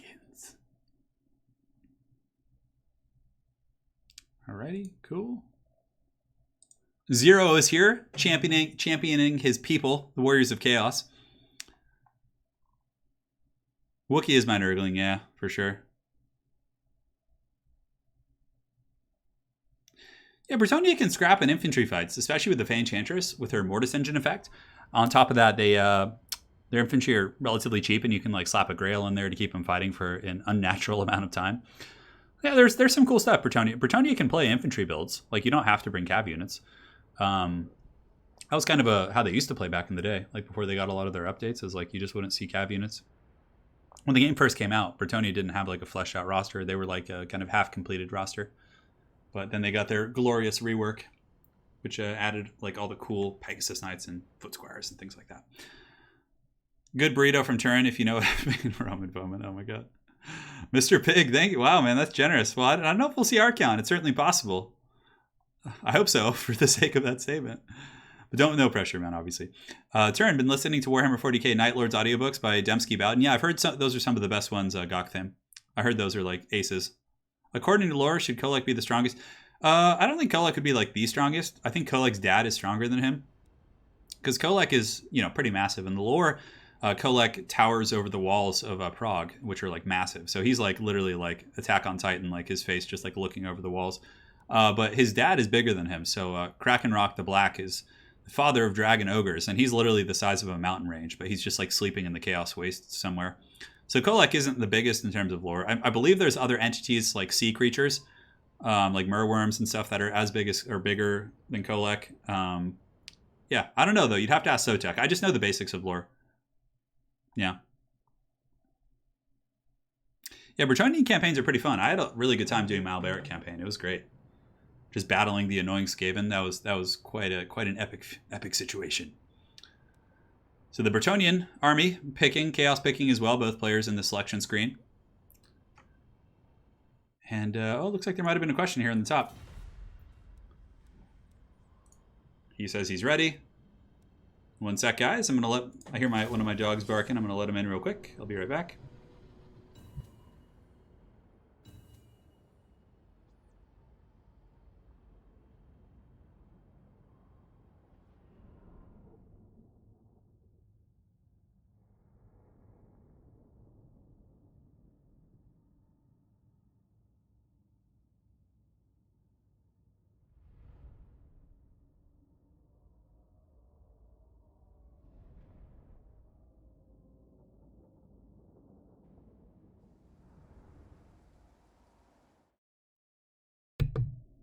I return. Here we go. Yeah, I've heard their Response campaign is pretty fun. I think Italian Spartacus played it. Yeah, I don't know how it went for him. I'm sure it was fun. All right. So here we go, my friends. Alberic's Peasant Legion, I know. The Alberic's campaign is challenging. I think his campaign's pretty hard. I think if I had to say, like, I think the hardest campaigns in the game were probably Skarsnik, Belegar, Marcus Wolfhart can be pretty hard. I think, what was the other one? Man, I'm totally blanking. But yeah, definitely Skarsnik is probably one of the hardest ones. Skarsnik and Belegar are both very difficult. And Belegar was hard before, but then they added Clan Scryer, like with nukes, like starting right next to your main territory. So it really like pushes the envelope. Yeah, it's crazy. All right, one sec, guys, just checking. All right, guys, here we go. It is time. Oh, man. Somebody's got to pay the troll toll. The Swords of Chaos. So Flying Taco coming in with a front line of Chaos Marauders. It looks like Chaos Knights, Chaos Knights. This is a heavy metal build. Oh, hell yeah. So these are not the Lance Knights. These are more the Sustained Combat Knights. They have really good stats. They're like Mounted Chosen. 44, 50, 46. He's got the Swords of Chaos as well. The Heralds of Archaon here. These guys, of course, They have great AP values. They have the Apocalyptic Charge, and they also have Guardian. And for his Lord, he does have Colex Sun Eater. Always a staple against Bretonnia. Anti-large, great against Knights, can fight the Lords. He's got a big, thick hammer. What's not to like? Chaos Sorcerer of Shadows, another Dragon Ogre Shaggoth, and more Chaos Knights. My goodness, this is a heavy metal army coming in here from Flying Taco. Very excited to see these Chaos Warriors in action. Now for the Bretonians, can they be equally as exciting? Let us find out. Okay, Peasant Mobs. He's already excited me. Oh man, Trebuchets! Blessed Trebuchets! Blessings be upon the Warriors of Chaos. This is going to be a wild one. Although I think that Bretonnia is in a bit of trouble. I think the Chaos Onslaught is going to be really tough for this build to stop. So he's got the Blessed Field Trebuchets, Yeomen, Archers in the back, Peasant Mobs, a Grail here. It looks like another Blessed Field Trebuchet. Granted, he does have some Foot Squires and Halberds. He's got the Beast Slayers of Bastion here, and or Bastion, or however the hell you say that. But I feel like the Chaos build is going to kind of run this one over. That's just my prediction based on what I see. Since Arwar is not Lance. And ask. Let's check in Discord. All right, so you had a question about some of the rules, which I think there's like a cap on the Knights, but I don't know. It's weird. Because they could always restart. I think like because you're only allowed to have, since these count as regular Chaos Knights, there's a limit on that. It's mainly for things like Blood Knights and whatnot, but we'll check in Discord real quick. So hang on, guys, 1 second.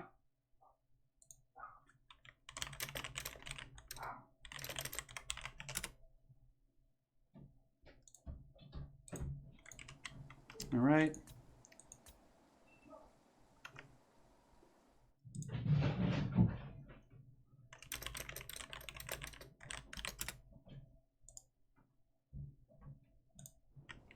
Trying to think. So if that is indeed a rule break, we might, I mean, depending on what the players want to do, we could just simply restart with the same armies, and he could change one of those to lances or something. I don't know. But then he knows what they know what each other have is the big issue. So we'll figure it out. It's not a big, and it's a pretty minor thing because if one of them had been lances, it would have been fine. So I think we might just let it roll if his opponent's okay with it. But he's going to ask his opponent. And then if he's okay with it, then it's not a problem. Because obviously there is some wiggle room. We can make calls as tournament organizers and all that. All right, because it's such an exciting build. All right, thank you, Matthew Giannotti, for the 20 bucks and a sigh. Dude. And then Sofa Muncher, many horses will go to, yeah, it's going to be a bad day for the equestrian folk.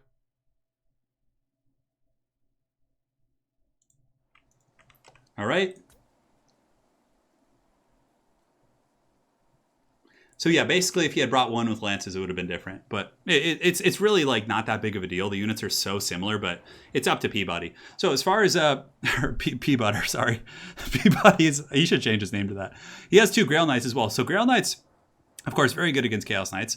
They have the anti-large, which will do well, and I believe they actually do out-trade the Chaos Knights pretty well. So I mean, maybe the Trebuchets will do well here. I don't know. It's pretty wild. All right, so both players are fine with it. It's a pretty insignificant rule break. It's not like something where that's really oppressive, so it's just like a simple mistake to make. So we'll let it slide, and here we go. It's time. We don't want to kill the tension.